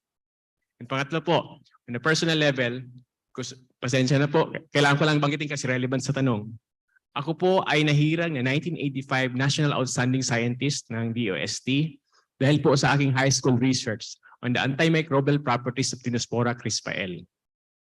Years after, na-divert po ang aking plano, hindi pa ako naging doktor, ako po ay naging abogado. Binalikan ko po ang library ng DOST, yung aking research po ay nandun lang. Sayang naman, nanalo kami ng award. Nahirang akong National Outstanding Youth Scientist pero wala rin nagawa. So yun po, siguro sa Universidad ng Pilipinas, pag ako po ay nahalal na presidente, ang gagawin ko ay magtatalaga ng isang komite o isang body na talagang tututukan ang research management. Not only to focus, to make a cynosure out of the fact that really have to fund our researches, to encourage our teachers to do research, and also that these researches, the outputs of this, are delivered to the appropriate government agencies and concerned stakeholders. Salamat po. Maraming salamat. At sa huli, Dr. Asanza. Napakahalaga ng research sa ating tinatanaw na Metaversity. In fact, magkakaroon ng isang specialized focus sa research dahil ang transition papunta sa application ng AR at AI sa Metaversity ay kinakailangan, lalo na sa pagbuhubog ng mga curriculum na ating kailangan baguhin na at ang research ay napakahalaga. Subalit, hindi naman lahat ng ating faculty members ay pwedeng maging researchers. Katotohanan ay may mga mahuhusay tayong guro na sa pagtuturo ang focus, mahina sa research. Meron din namang magagaling na faculty researchers at yun ang ating dapat palawakin. Kapag lumawak ito, mabibigyan ng emphasis yung ating research agenda, research culture at lahat kung gayon ay maididirect natin para higit na maging produktibo ang ating universidad sa pagkikreate ng mga researches na impactful sa ating society. Yung may practical application, yung talagang magkakaroon ng commercial application that will generate funds and will also impact social benefits sa ating lipunan. I think ito yung dapat nating matutukan at hindi dapat na mapabayaan. Maraming salamat po. Maraming salamat. From research, mapupunta ho tayo sa isang health and wellness matter. Ang order ngayon ng pagsasagot ay sa order ng pag-draw nyo ng lots. So ibig sabihin from left to right, no? So magsisimula tayo kay Attorney Jimenez, magtatapos dito kay Dr. Sanchez. Ito ang tanong. What are your plans regarding the health insurance coverage for faculty and staff and their immediate family members aside from PhilHealth and eHope? This question is in the light that numerous experiences have, this is in light of the comorbidities that have increased during the pandemic because of the stresses and performing online teaching and work, which required sitting for most of the day. Ulit, no? What are your plans regarding the health insurance coverage for faculty and staff and their immediate family members, aside from PhilHealth and eHope? I don't have any plans. But there are concrete plans, but there is something I want to do. Kasi may PhilHealth na, we just really have to improve PhilHealth. And eHope, you know, I've known that it became an issue. I supported eHope, but there was a problem with financing then. It's all about funds. But since you're asking me about concrete plans, I have not thought of it. But we have always pushed for more non-economic or non-financial benefits. And these are some of the most important. We're talking about kompleto na sa PhilHealth at pag-ibig, PhilHealth. So that's why we have always been supporting, and I think the board will still remember that they should have benefits in PGH. Until I realized that the employees of PGH also have problems of access with their families to PGH services. And that's why I really supported President PDLC when he as well expanded our own health service here. Because the idea, and I've discussed it with him, and I really like the idea that UP will have a very good primary hospital that will benefit not just our families, but even retirees afterward. Make it a real hospital. Because sa panahon namin, yung infirmary, we report sick if we are late in the dorm para meron kaming excuse sleep. No? Kasi sa dorm baka ma-blacklist na kami. No? I thought it was gonna be funny, no? Pero wala na palang dorm ngayon. But ayaw namin late permit, doon kami matutulog. But at any rate, ma'am, that is what we try to push. Pero ganito, I was just being frank because I have not thought about a detailed plan beyond PhilHealth and eHope. I'm supporting eHope except that I have discussed this already with both faculty and non-academic union. But it's really a question of getting more funds. And we have detailed discussions already about this. Attorney Belaro. Pagkakaalam ko po, in effect na po ang Universal Healthcare Law. So dapat po, kung ako po ay mahalal, I will ensure that the coverage, the extent, the benefits provided by this law would be applicable to all constituents of the university. Pangalawa po, siguro it's about time that we really have to get a health card for all the staff as well as the faculty members of the university.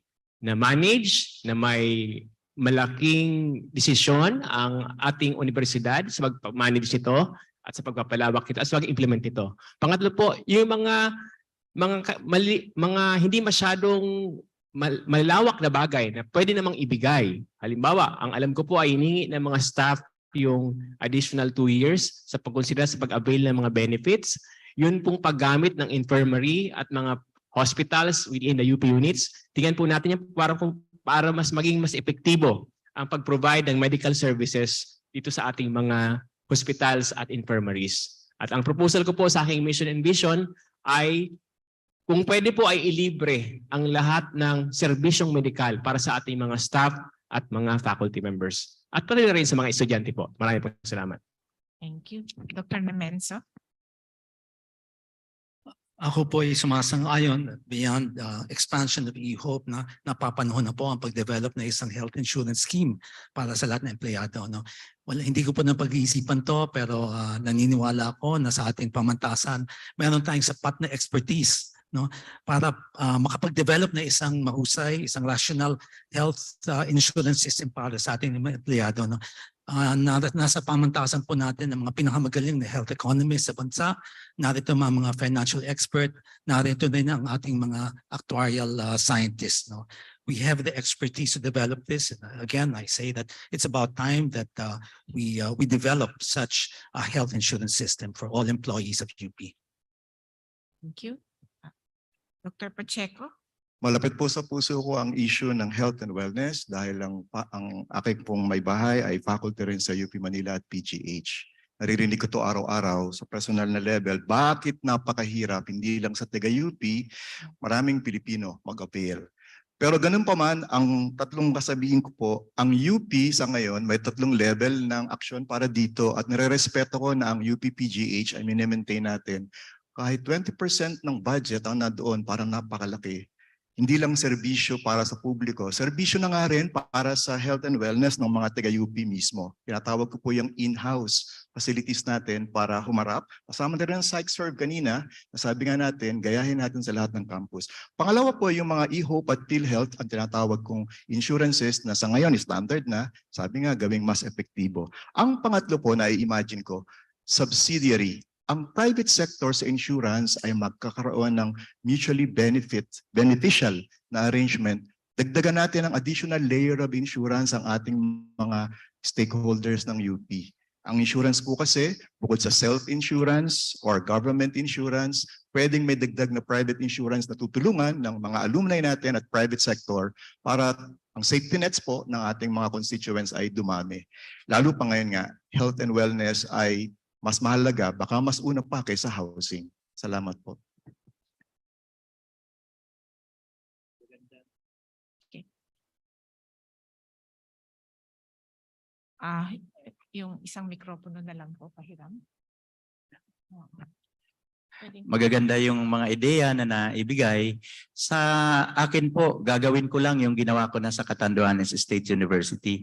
Kami po ang kauna-unahang SUC na lahat ng estudyante sa panahon ng COVID ay covered ng insurance, gayon din lahat ng empleyado, teachers at research staff.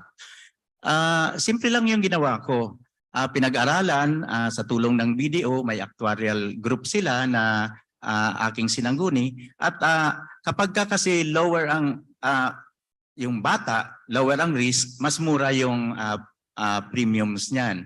So kinategorize namin na kapag gawa kami ng sistema with the help of in partnership of the private sector, na ibigay ko po ito sa lahat ng mga estudyante, mga empleyado ng KATSU. At plano kong gawin yan dito sa UP system. Maliban pa doon, ginamit namin yung aming ID. Lahat ng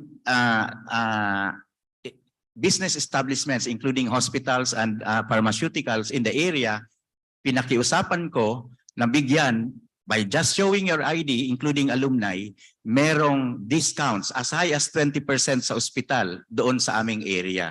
At lahat naman ng hotels, lahat ng products na pwede mong bilhin, even restaurants, may 5% discount. Just flash your ID.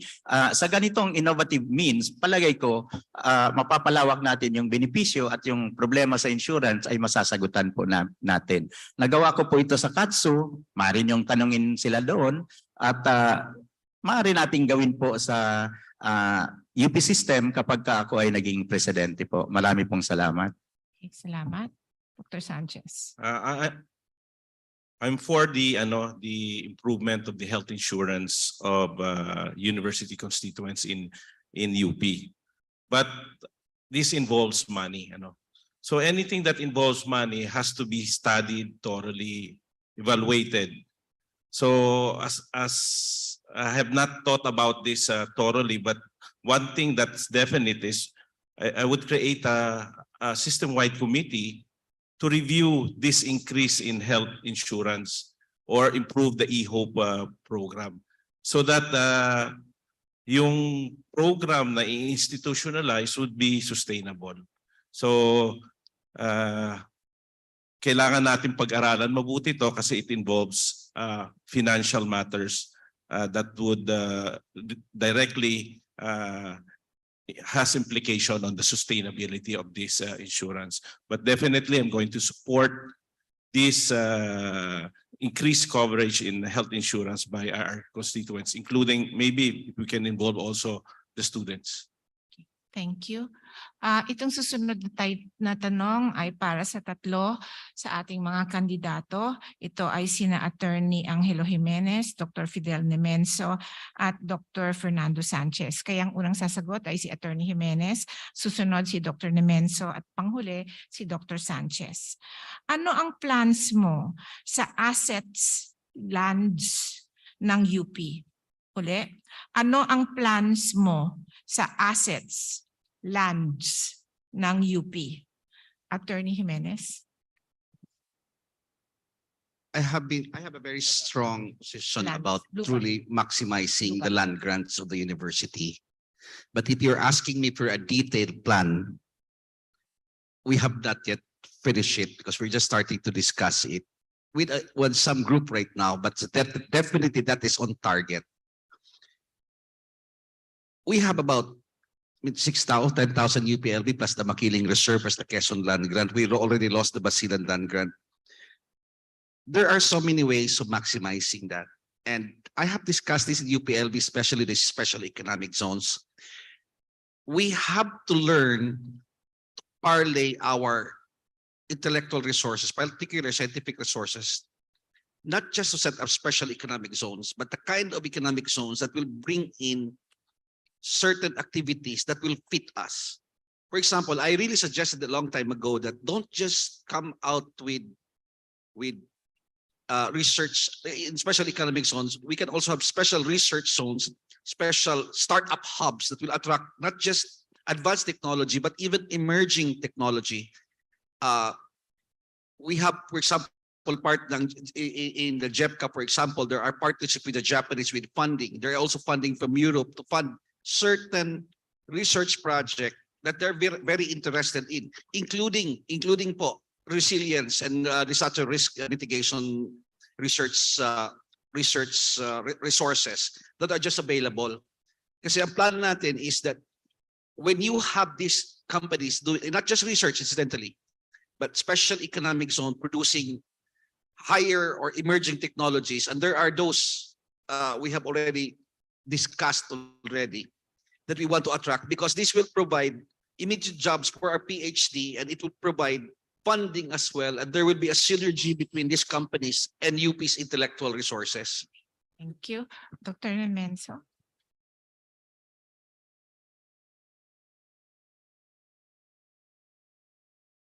I believe we need to study our assets well. I really believe that we need to maximize the use of our assets so that it will serve the goals of this university. But of course, this has to be in accordance with our own values, priorities as a university. Maraming nagtatanong sa akin, napakaraming lupang nakatiwangwang sa UP, but hindi ito gamitin, no? Sabi ko nga, dapat in accordance with our own values and priorities, ang mga lupang hindi ginagamit ay hindi po laging nakatiwangwang.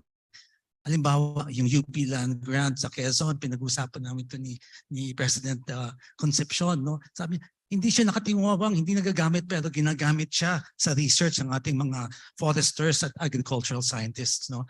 Ang mga hindi rin ginagamit na lupa ay these are also hubs of biodiversity, no? And we talk about alignment with our values. We should also preserve this open spaces as hubs of biodiversity. As I said, we maximize assets, we maximize the use of assets. We have to use them for the goals of our university, but always this has to be in accordance with our own principles, our values, our priorities. Salamat. Okay.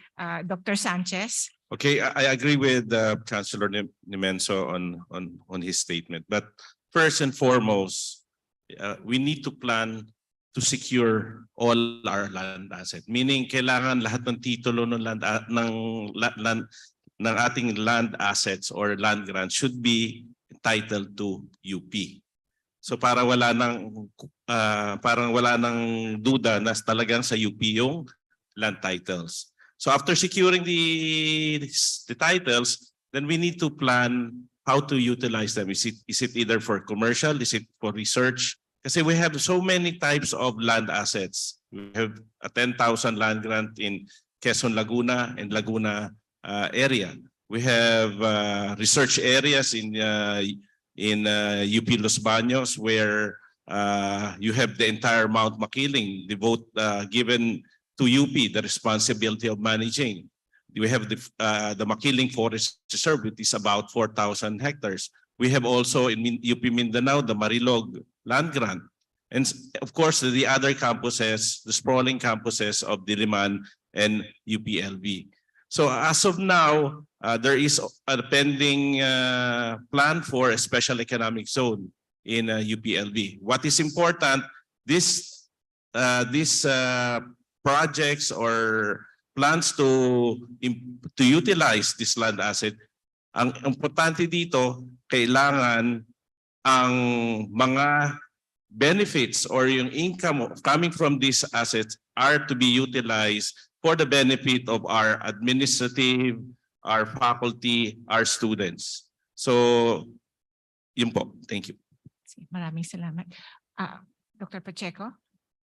Siguro po, hindi mamasamaing sumagot ako. Kasama po yan sa napag-isipan ko sa subsidiary. First things first, kailangan po nating liwanagin ano ang mga academic core zones na pagkakasunduan natin na iyon ibukod. Huwag nating isipin yon na sabi nga pang venture. Pero meron talagang mga assets and lands na sa pansamantala, sabi nga ni Chancellor Nemenso, ay nagagamit talaga sa academic purposes. So sana maunawaan din ng lahat, hindi nasasayang nagagamit. Pero nandoon ang opportunity in the future na sila pala ay magamit pa sa ibang paraan. Kaya bumabalik ako sa, kung napag-intindihan na pag-usapan natin ang purpose ng bawat zone, mas magiging creative tayo sa ventures at maka-generate ng more resources. Pero first things first, iprotekta ang academic core zone. Nasa charter po natin ito. Maraming salamat. Baka gusto magdagdag? Makikisagot na rin po ako dahil yung ginawa natin sa Catanduanes State University, we have 325 hectares, no? At inallocate natin ang 30% doon para sa economic zones. Kung inabot ng 15 years ang UPLB para magkaroon ng special economic zone at hanggang ngayon ay hindi pa na-implement, in my first 4 months po as Catanduanes State University, we were able to get the approval of Philippine Economic Zone Authority to operate two economic zones, the Agro-Industrial Economic Zone in Panganiban Campus and the Knowledge Innovation Science and Technology Park in the Virac Campus. In other words, I have the expertise to make sure that these things get into reality. At i-harness po natin ito for the benefit of the university, and sa amin po, meron kaming ni-reserve na areas for the future generation. Hindi mo pwedeng waldasin lahat ito dahil hindi tayo nabubuhay para sa kasalukuyan. So ito pong modelong ito, sinigurado namin na lahat ng locators dyan may benefits ang students, faculty, admin, and researchers doon sa mga proceeds ng benefits natin and investments na parte sa investments na makukuha. At focus din po ito sa research and iba pang academic purposes. So yun po, nagawa natin ito as president ng Catanduanes State University. Gagawin po natin ito sa University of the Philippines. Maraming salamat po. Baka Attorney Belaro, meron kayong gustong idagdag? Agree po ako doon sa sinabi ng aking mga kasama. Ang idadagdag ko lang po ay dapat it should be consistent with land use plan. Dapat po magkaroon tayo ng inventaryo ng lahat ng mga assets at lupa ng universidad. At i-target na po natin kung ano ang pinaka-the best, maximal, optimized use for that kind of land. Kasi po kung hindi natin gagawin yon, we will be doing a disservice to our duty to properly administer, to become good stewards of the lands of the university. That is our duty. There is no other way. Okay, maraming salamat. Itong tanong na ito ay nakadirect kay Attorney Angelo Jimenez. At ang tanong niya ay, based on the vision papers, all the candidates are proposing to make UP a global university. Okay, so but what is your advantage over the other candidates in terms of pursuing this vision? I don't think I have any advantage with the other candidates. I'm probably just as good or as bad as some of them, but we have certain strengths, we have some sort of weaknesses. But I've spent a decade serving the country in so many parts of the world, protecting Filipinos' rights, workers' rights. And I've met so many UP students in crisis areas, in war zones, in civil wars, and in nice places as well in Europe. And it gives me a very deep insight on how foreigners view Filipinos. And this is how they view Filipinos. They're very quick to learn. If you ask them to do 4 things, they will do 5 and 6 more. And they are so trainable. The problem is our educational system in general, this is an insight in UP, is that sometimes they don't fit certain standards. That is why our dentists in some areas can only be employed as dental hygienists. Our architects in some jurisdiction can only be employed as draftsmen. And don't you know that in any project, especially the big design projects, I'm talking about Asa Hadid, I'm talking about the big names. 5% is always of any major project is design.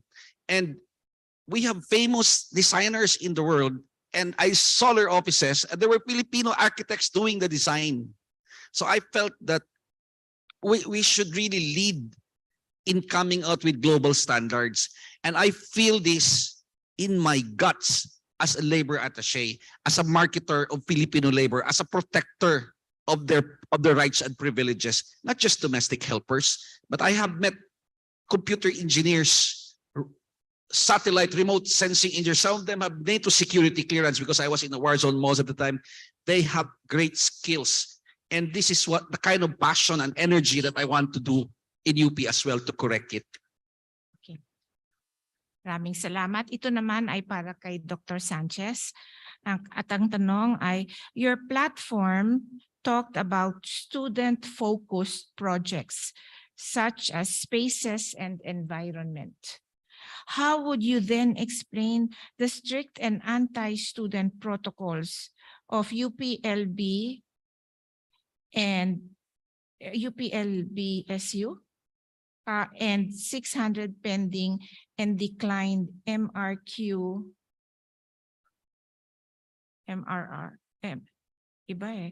students under your term. MRR ba to? I'm sorry, yes, MRR pala. MRR, students under your term. Of course, let's dissect the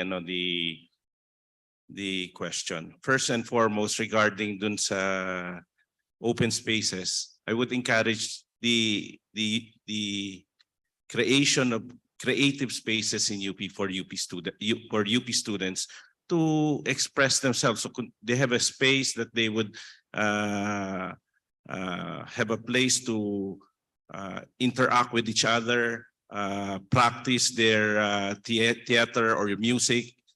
That is an integral part of creating a enabling space for them to express themselves. So on that note, the question on student union, ma'am ba yung tanong? Yes, student union, UPLB-SU. So we were implementing a curfew in UPLB, primarily because of security concerns in campus. Kasi there were rape cases that happened in UP. I think this is well publicized, the Given Grace and the other rape cases. So we institutionalized a 10 p.m. curfew. This was done to protect the safety and interest of the student, not to curtail any rights of students. We done that to protect the interests of students. Regarding the MRR, we are just implementing the university code that was specifically formulated by the board. We're just implementing strictly or how this MRR rules has to be implemented, okay, based on the university code. Thank you. Thank you, Dr. Sanchez. This is a question directed to all nominees. No? Ang proseso natin dito ay muli isa sa bawat mesa muna, pero ang magsisimula ay si Attorney Jimenez, susunod si Dr. Nemenso, tapos si Dr. Asanza, bago bumalik Attorney Belaro, Dr. Pacheco at saka Dr. Sanchez. Ito ang tanong. Ano ang tindig ninyo sa Public Utility Vehicle Modernization Program na tumutulak sa mga driver at operator ng jeep na mag-consolidate at palitan ang mga traditional na jeepney ng mga modernong unit na nagkakahalagang 2.6 million pesos? Ano ang implikasyon nito sa UP? Ako naniniwala talaga ako that we had to really proceed with environmental with cleaner vehicles, in terms of protecting the environment with cleaner fuels. But we have to go beyond that. We have to invest in mass transit, movement of people, part of the concept of Erythropolis. No, what I'm saying is that people now don't think about distance; they think about in terms of speed of getting from A to B.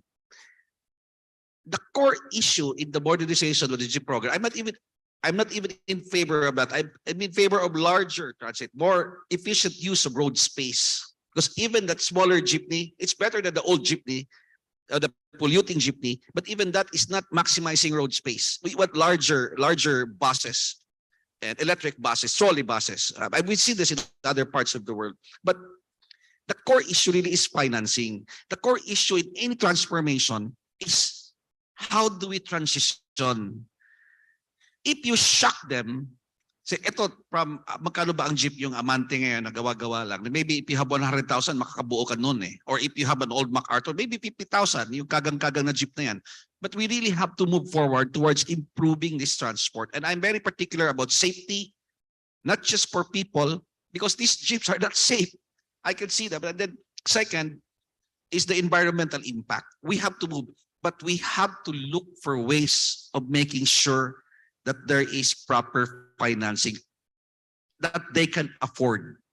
even in UP po. No? I'm in favor kung maaari nga lang sana puro electric jeep na dito. Pero I understand any change has to have a transition plan. And the transition plan has to be humane and realistic na kaya ba ng target natin. They can group themselves together, form cooperatives. Meron namang successful models dyan, successful transport cooperatives. But I said I am in favor really of pushing for modernization. Thank you. Dr. Nemenzo.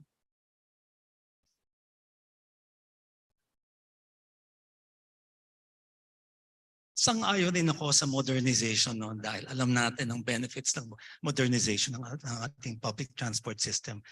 We will encourage more environmentally friendly practices, no. Pero alam natin na hindi kaya sa kasalukuyan ng ating mga tsuper na mag-transition sa ganitong klaseng schemes, no.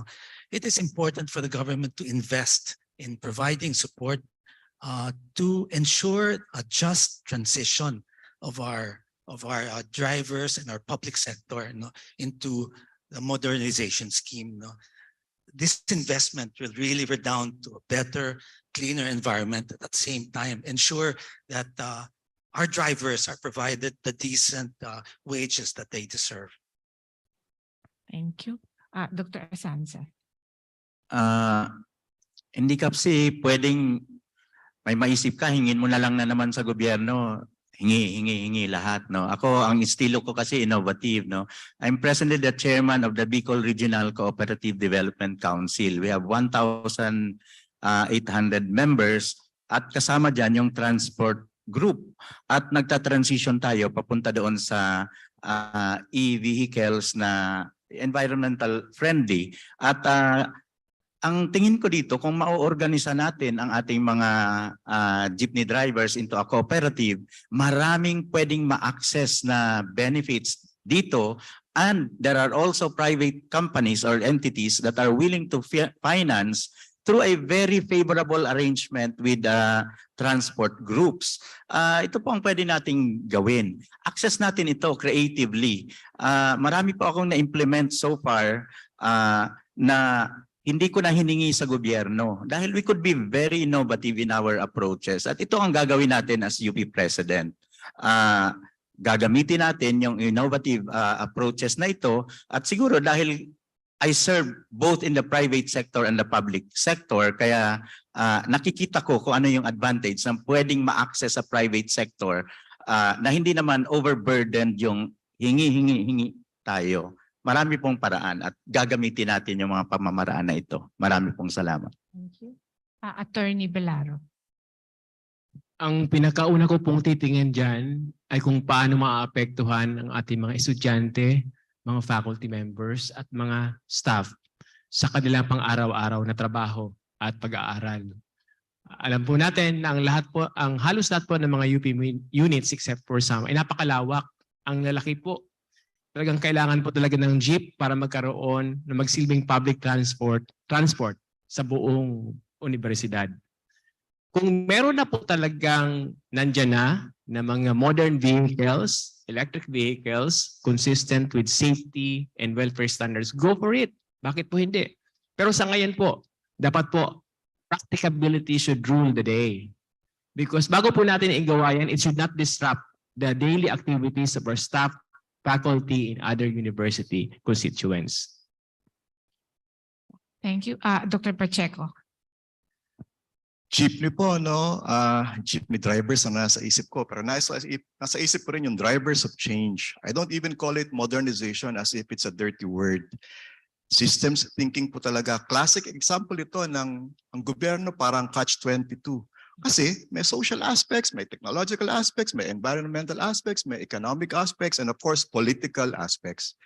Personally po, dahil engineer ako at mga kasamahan ko nag-aaral din ng transportation studies, yung pong kooperatiba o financial na access ay isang paraan para matugunan yung on-the-ground issue ng mga drivers. Okay po tayo doon. Pero hindi yun lang ang solusyon. Sa kabilang side ng environmental, kailangan din i-weigh natin worthwhile ba technologically sa epekto sa environment yung pagpapalit ng gantong jeepney sa naluluma.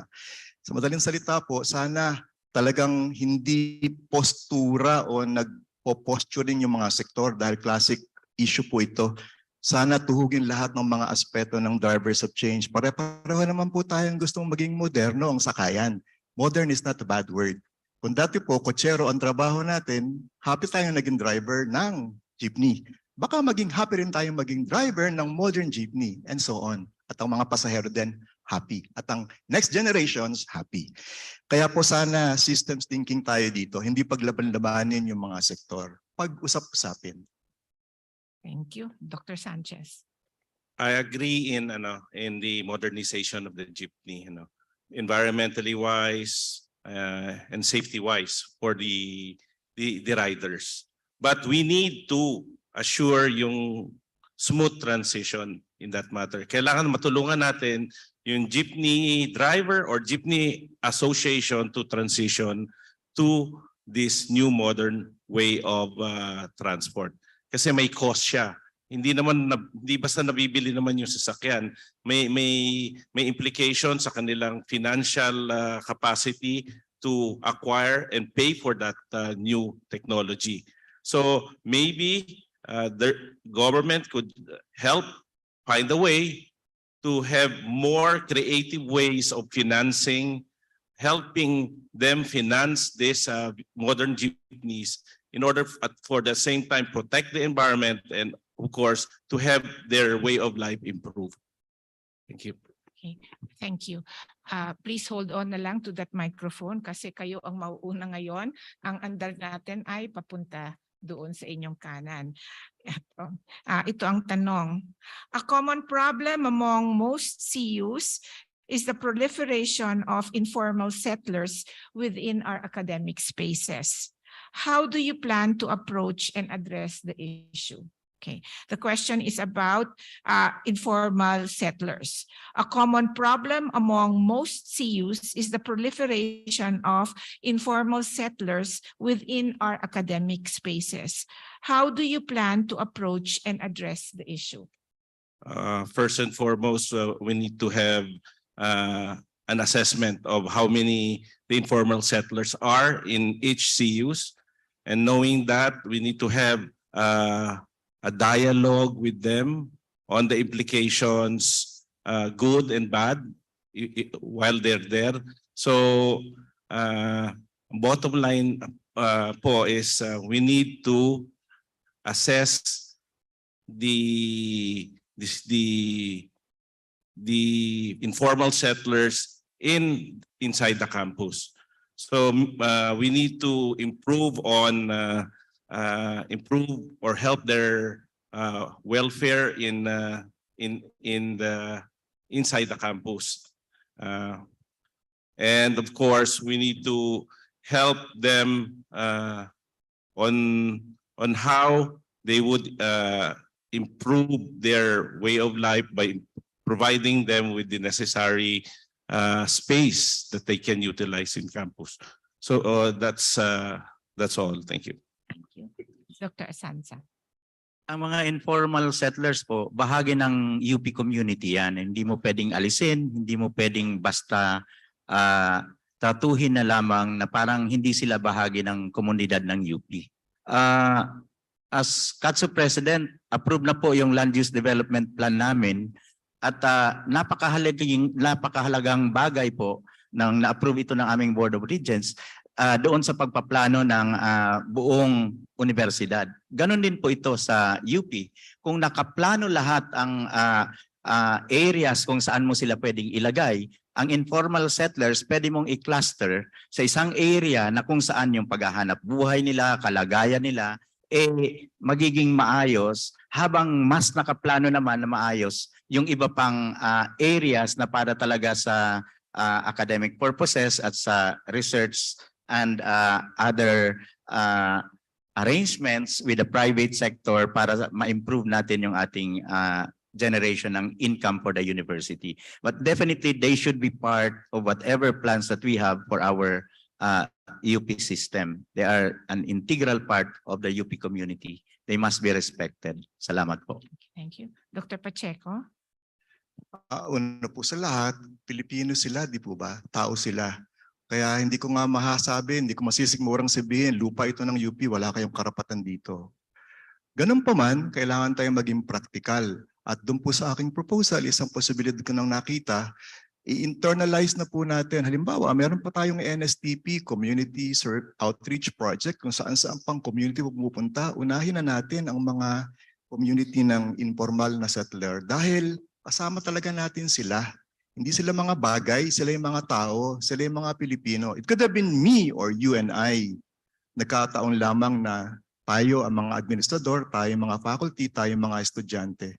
Sa madaling salita, maging part po ito ng curriculum na ang pakikisalimuha, immersion, at pakikipagtulungan. Eventually, kolaborasyon sa kanila, mapabuti yung kanilang kalagayan at maayos din naman ang academic purpose natin. In any case, hindi po sila kaaway. Saan pa sila pupunta? Parte naman to ng Pilipinas. Kaya nga lamang hindi nagkakasundo yung purposes na sa ngayon ay ginagampanan ng lugar nila at yung balak natin as university. Panghuli, kailangang mapaliwanag din po sa kanila na meron kasing academic core zones. Nang sa ganon, magkooperasyon sila na maaring maki-lugar muna sa hindi naman core zone. Yun po ang aking naisip na practical na approach sa ngayon. Thank you. Dr. Nemenso. I believe that UP land should really serve the mandate of the university. But we have to face the reality of informal settlers. Bahagi po sila ng ating komunidad. Marami po sa ating mga kawani, mga estudyante, mga faculty ay nakatira sa mga areas na kung saan ang informal settlers. Kaya hindi basa-basang pinalis. We need to develop a compassionate policy towards informal settlers. We need to work with local governments to be able to find relocation sites consistent with laws such as the UDHA, and that are consistent with the norms and ethos of this university. Relocating them in lands where they can find access to decent work. Ito pa ang mahalaga para sa informal settlers. But again, we cannot solve the informal this situation without working with local governments. Salamat. Attorney Belaro. Fair treatment of the law and rule of law. Ang Pilipinas po ay signatory sa maraming konbensyon at treaties with respect to the observance of human rights. Ito rin po ay nakasaad sa ating konstitusyon. Kaya po sa pag-handle ng mga informal settlers sa iba-ibang komunidad within our university system, ito po ay ang dapat nating gawin. Fair treatment sa mga informal settlers. Ngunit kung kinakailangan po na i-enforce din ang rule of law, ito po ay trabaho natin, na mandato natin na dapat nating i-enforce. Sa ganyang sitwasyon po, dapat maintindihan natin na ito po ay may balancing of interest na involved. And so long as we observe the processes under the Constitution or laws, we have to, as administrators, determine the balance. Thank you. Attorney Jimenez. I'd like to be very frank. The question is informal settlers in academic spaces. I cannot imagine how I can compromise that. Academic spaces. There are other spaces where you have to recognize the law. No, you cannot just evict them without relocation. It's all there. No, it's all there.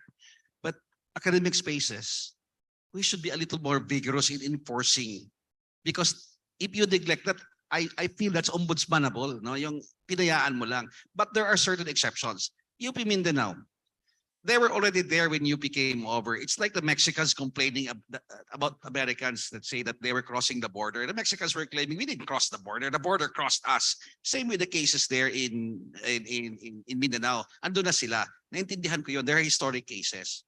Pero I agree. It has to be humane. Kaya ang best practice dyan is on-site relocation. On-site relocation.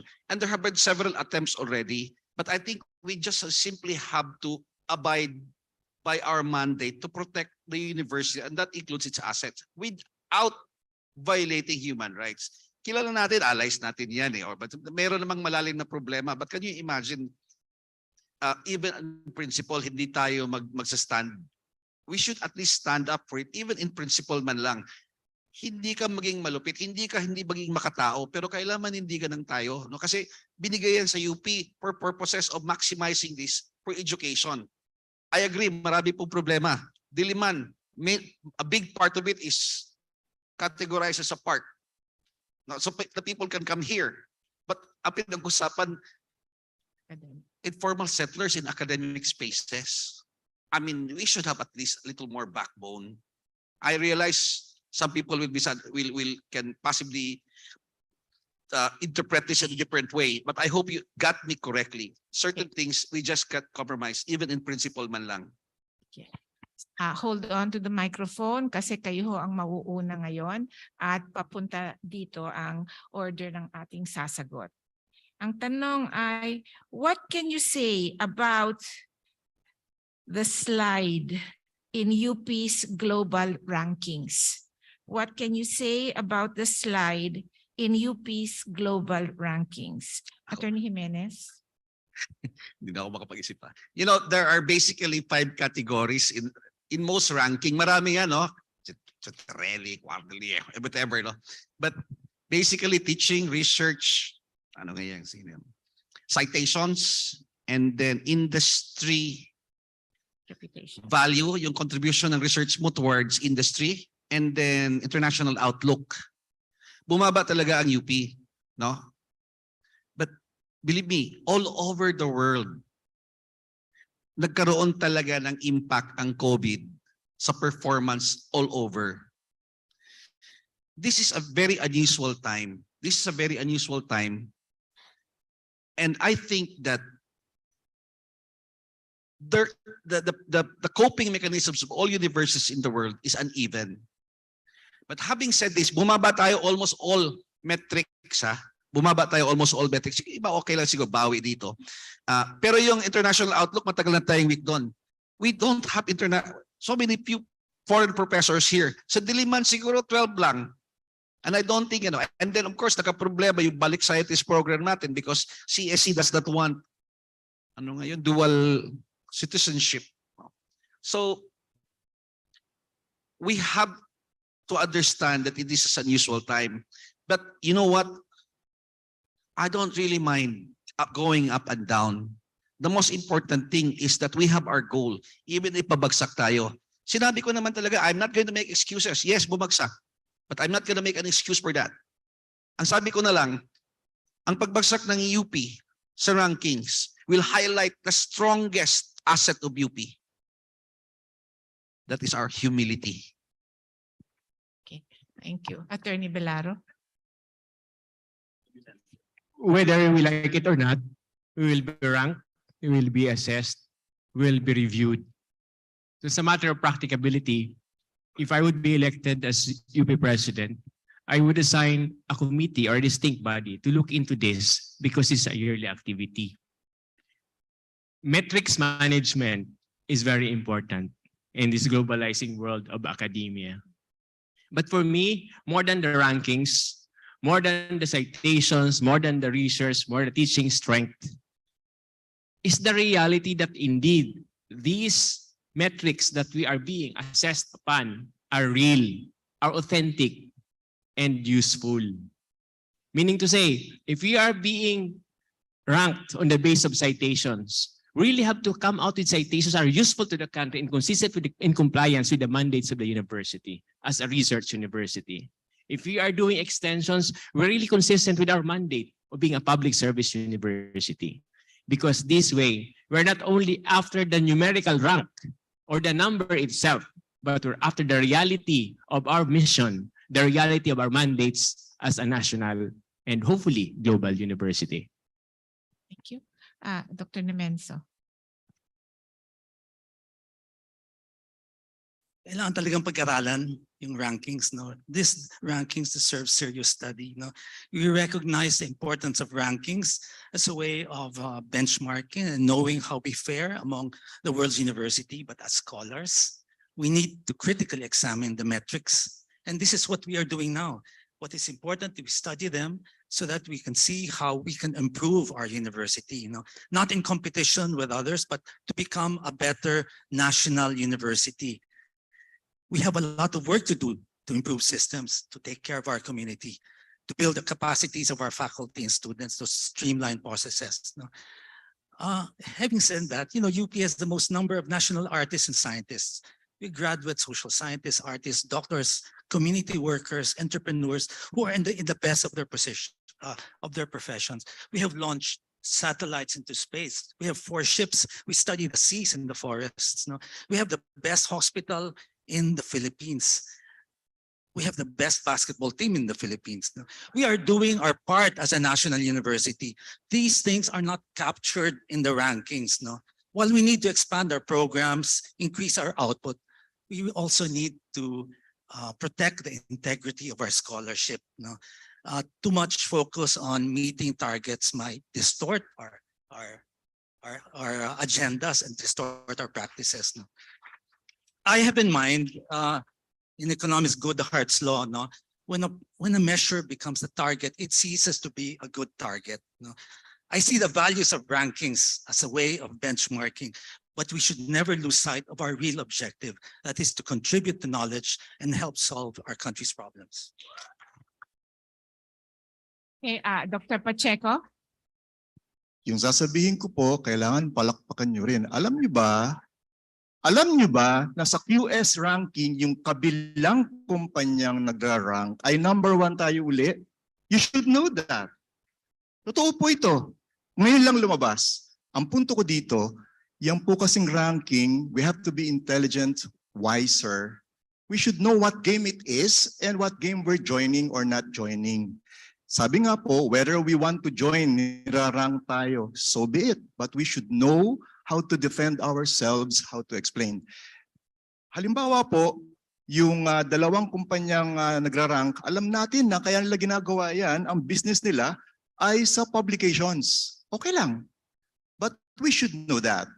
Secondly, sa ranking po kasi kung wiser tayong mag-participate, paano i-determine ano ang mga criteria, sana hindi na tayo nawawala sa radar.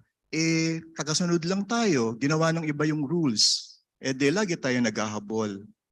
But I put it also in my vision na kung tayo ay versatile, we will embrace it. Now, we play that game, number 1 din tayo doon, pero mas number 1 tayo sa paggawa ng mandato ng UP as for the Philippines. Kasi may danger na yung best practices, sabi nga, sa mundo, ay hindi masyadong akma sa ano yung pangangailangan ng Pilipinas. So sana po we do both. We focus on the mandate of UP as the national university, and we learn wiser to be in the radar properly in the global rankings in the plural. Para po yung NCAA saka UAP kung saan, salihan natin pareho, but that's just basketball. Ours is serious business. So I really hope we're wiser in despairing or rejoicing. Huwag tayo masyado pumalakpak dahil number 1 tayo ngayon, kasi baka next year na naman. So you see, that's not the whole point. It's just part of the game. Thank you. Okay, Dr. Asanza. Sa ano po, sa ganang akin, yung rankings po, talagang wake up call sa atin. Pero I invite you all to watch my investiture speech sa Catanduanes State University when I projected the state of higher education by year 3000. And doon ang language, hindi na English, Filipino or what, machine language ang dapat pag-aralan. I'm trying to project what is important, the changes that we should implement in the university. Kasi itong mga rankings, mga kung ano-anong hinihingi, implikasyon lamang ito ng kung ano talaga yung dapat nating pag-igtingin para makasunod tayo, makaigpaw sa kung anong present situation natin ngayon. The rest of the world, Israel, they're projecting 70 years from now. The rest of the world, 4 years ago, pinaplano na yung universities of the future. Hong Kong launched it last September. Now, where are we? Nakakalimutan natin na hindi panandalian lang yung dapat i-project ng isang University of the Philippines president. Kailangan 10, 20, 30 years ahead ang isipin. Remember, UP President Emil Javier thought of the UP Open University 27 years ago. And here we are, nakikinabang during the pandemic. Ganon sana mag-isip ang isang UP president. Maraming salamat po. Thank you. Dr. Sanchez. Yes, it is a wake up. Someone is raising. No, this is for me. Sige, go ahead. Okay. Yes, it's a wake up call. We should not ignore yung rankings because these are symptoms. Symptoms of how our university is faring with other universities. So ang importante dito, let's look into it, study it, yung mga metrics, saan ba tayo nagkulang, anong dapat gawin, at kung anong dapat gawin, tanggapin natin at gawin natin mas mabuti para ma-improve ang ating standard. So I agree na hindi ito ay totally ang benchmark for UP. But it is also important to recognize how our peers are evaluating us so that we can improve in the future. So sabi nga ni Chancellor Nemenzo, we have the best basketball team in the Philippines. So but dati 30 years ago hindi naman tayo number 1, pero naging number 1 tayo. Anong ginawa natin? Pinag-aralan natin yung pagkukulang natin, nag-practice tayo, in-improve natin ang ating facilities in order for us to compete. So what I'm trying to say, itong global rankings nito are symptoms that we need to study and evaluate so that we can perform better in the future. So technically, yes, it's a wake-up call for UP. Yeah. Meron na lang tayong less than 10 minutes, no? At meron tayong isang huling tanong na tatanungin para sa ngayon. Marami pang iba pero ito na ang huli. So it is addressed to everybody. So ngayon, iba na ang rules natin. 1 minute each. Parang sa mga game show, di ba? Ito yung fast round. Okay? Fast round pero 1 minute pa rin kayo. No? So please timers, 1 minute per candidate. Ito. Magsisimula tayo dito. Dr. Sanchez, kayo na. No? Pababa tayo pag ganon. Ano ang isang, papalitan ko na lang, kasi 1 minute na lang, no? Ano ang tingin mo ang edge mo bilang kandidato para maging susunod na UP President? Ano ang edge mo bilang kandidato para maging susunod na UP President? Sa hindi naman po pagmamayabang. Ako po, ang edge ko po sa rest ng candidate is I'm a 2-term chancellor of UP Los Baños. I have experience the ins and out of academic administrative work. Nakita ko na po, naranasan ko na ang good and bad situation which is part of the work of being a chancellor.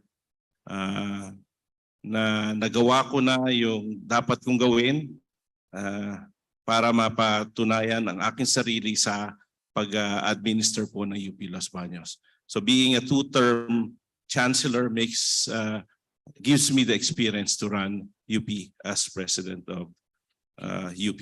Thank you. Thank you. Dr. Asansa? Okay na okay yun. Within the time limit. Thank you very much. Susunod, Dr. Asansa, 1 minute. Lahat ng sektor na paglingkuran ko, dati akong UP Student Council Chairman, kasama sa UP Chairman, naging admin staff, naging research staff, naging faculty. At naging tapat ako sa mga sektor na ito nung ako ay umupo bilang HRD ng UP system. Ang aking track record ay malinaw po. 14 years nagsilbi ako sa AMA University. Ako actually yung chairman na nag-convert sa AMA University from a college. 200 branches locally, 5 branches internationally. I serve as Chief Operations Officer. Malinaw yung transformasyon na ginawa namin sa AMA. Nauna kami mag-implement ng e-learning ahead of UP by 8 months. At ngayon, nagsilbi rin naman ako as OIC Vice Chancellor for Administration, College Secretary ng School of Labor and industrial relations. Naging president ako ng State University. That track record will bear me as UP president. Thank Thank you. Dr. Pacheco.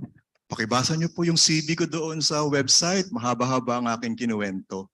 Dadagdag ko lamang na looking back, itong nakaraang halos 3 taon dahil pinili kong maging, well, hindi naman private citizen, foot soldier na professor sa departamento sa institute, hindi opisyal ng administrasyon. Nakita ko first hand at dinibdib ko kung ano ang pinagdadaanan pa natin sa krisis at transformasyon sa ngayon. Ang pinanggagalingan ko hindi lamang theoretical na analysis ng forecasts, foresight ng 30 taon, natuto rin akong tumingin sa iba-ibang perspektiba. Hindi ako vice chancellor sa panahong yon, hindi ako direktor ng anuman, isa akong common na faculty at isang common na village dweller. Doon manggagaling ang puso na dadali natin sa presidency ng UP. Thank you. Dr. Nemenzo. Ako po ay bahagi ng komunidad ng pamantasan. Dito ako nag-aral, dito ako lumaki, dito ako namulat. I rose from instructor to Professor 12 to the chancellorship of a huge and complex constituent university. Alam ko po I have an intimate understanding of the culture and complexities of this university. Over the years, I've also gotten to know the CUs. Ilang beses ako nakabisita. I've cooperated with other chancellors. I've even taught a graduate course in UP Baguio. I've also spent some time overseas. I've been exposed to other cultures, other academic settings, and this has given me new perspectives on our university. These are perspectives that inform my practice as a faculty member and administrator. Ito po sinasabi ko, I know the shortcomings and weaknesses as well as the strengths and potential of this university. Thank you. Yes. Okay, Attorney Belaro. The University of the Philippines that I entered decades ago is different, vastly different from the UP that is now. It's not because the students are less bright. It's not because the faculty are less exciting and brilliant, but it's because the world around UP has changed vastly. We now live in a globalized world. The needs are different. The requirements for leadership are different. What is my advantage? I humbly submit that right now is the time that we demand a leadership which looks outside more on the outside.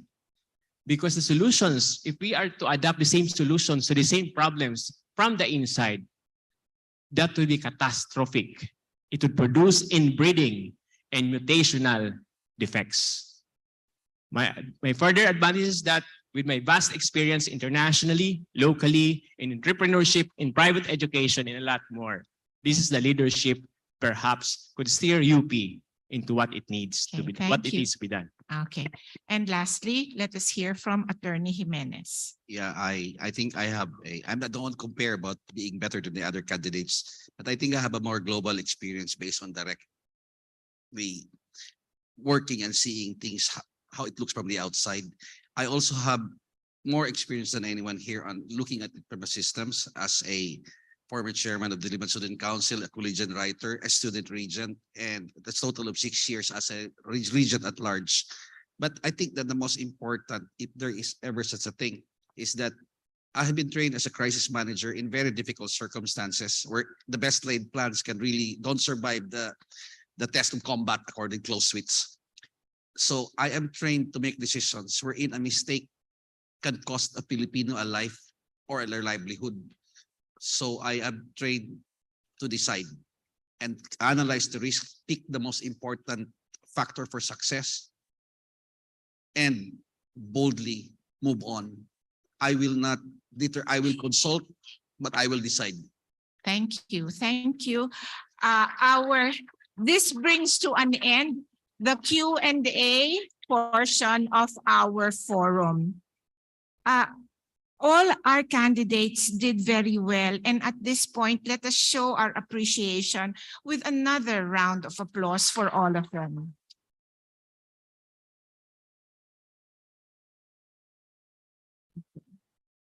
there are more questions than there is time. Now, so what will happen to the questions that you have so far submitted is that we will relay them to the Board of Regents when they sit as the search committee for their consideration when you interview the candidates one-on-one.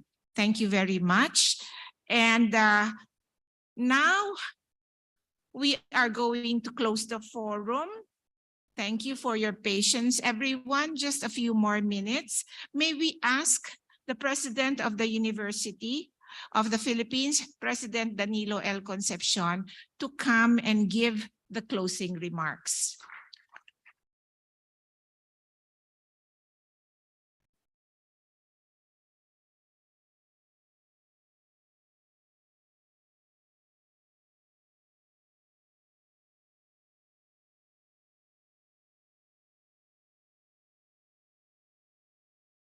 Maraming salamat po sa inyong masugid na pakikilahok sa napakahalagang pagpupulong na idinaos natin ngayong hapon. Nagpapasalamat din ako sa ating magigiting na mga kandidato. Good luck, ika nga. At sa ating mga rehente na lumiban sa kanilang mga trabaho at mga responsibilidad sa kanilang mga pribadong buhay upang makasama tayo ngayong hapon. Today, we heard our 6 candidates for the position of the 22nd UP President. These 6 worthy individuals have fulfilled the minimum requirements stated by the UP Board of Regents at the outset. Being the university's chief enabler is difficult but challenging. It is a balancing act because UP is a large, diverse community. And a UP president must maintain the balance between external and internal expectations and available resources, between tradition and forward thinking, between discipline and unbridled creative expression, and so on and so forth. The UP president must understand that while we must learn from the past, we cannot be defined by it. Finally, we have to look for someone who can walk the talk, someone who can make things happen for the university, and someone who can make things happen fast and responsive. Magandang hapon po sa inyong lahat.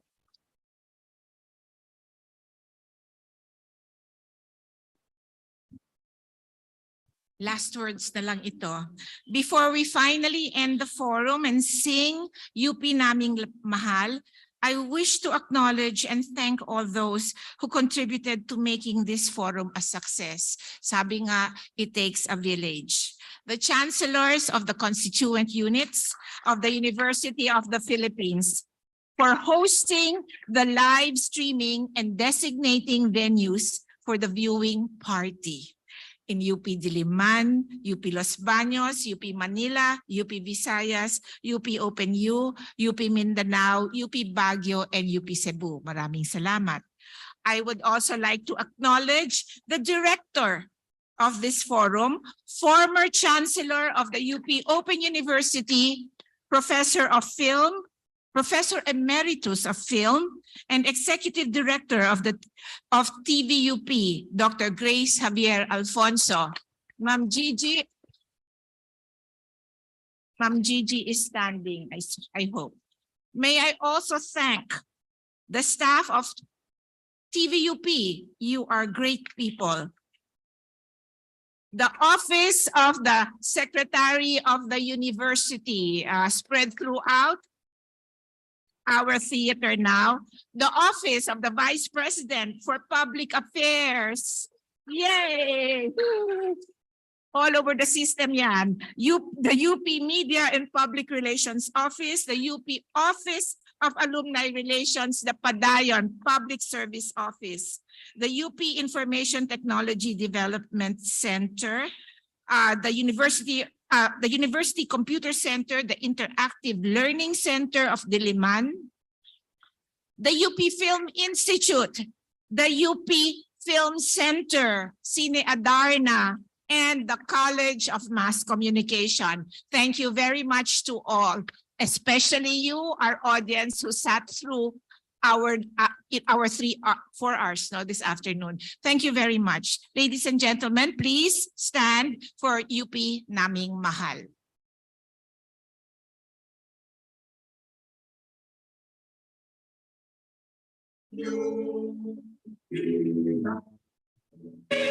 Mahal.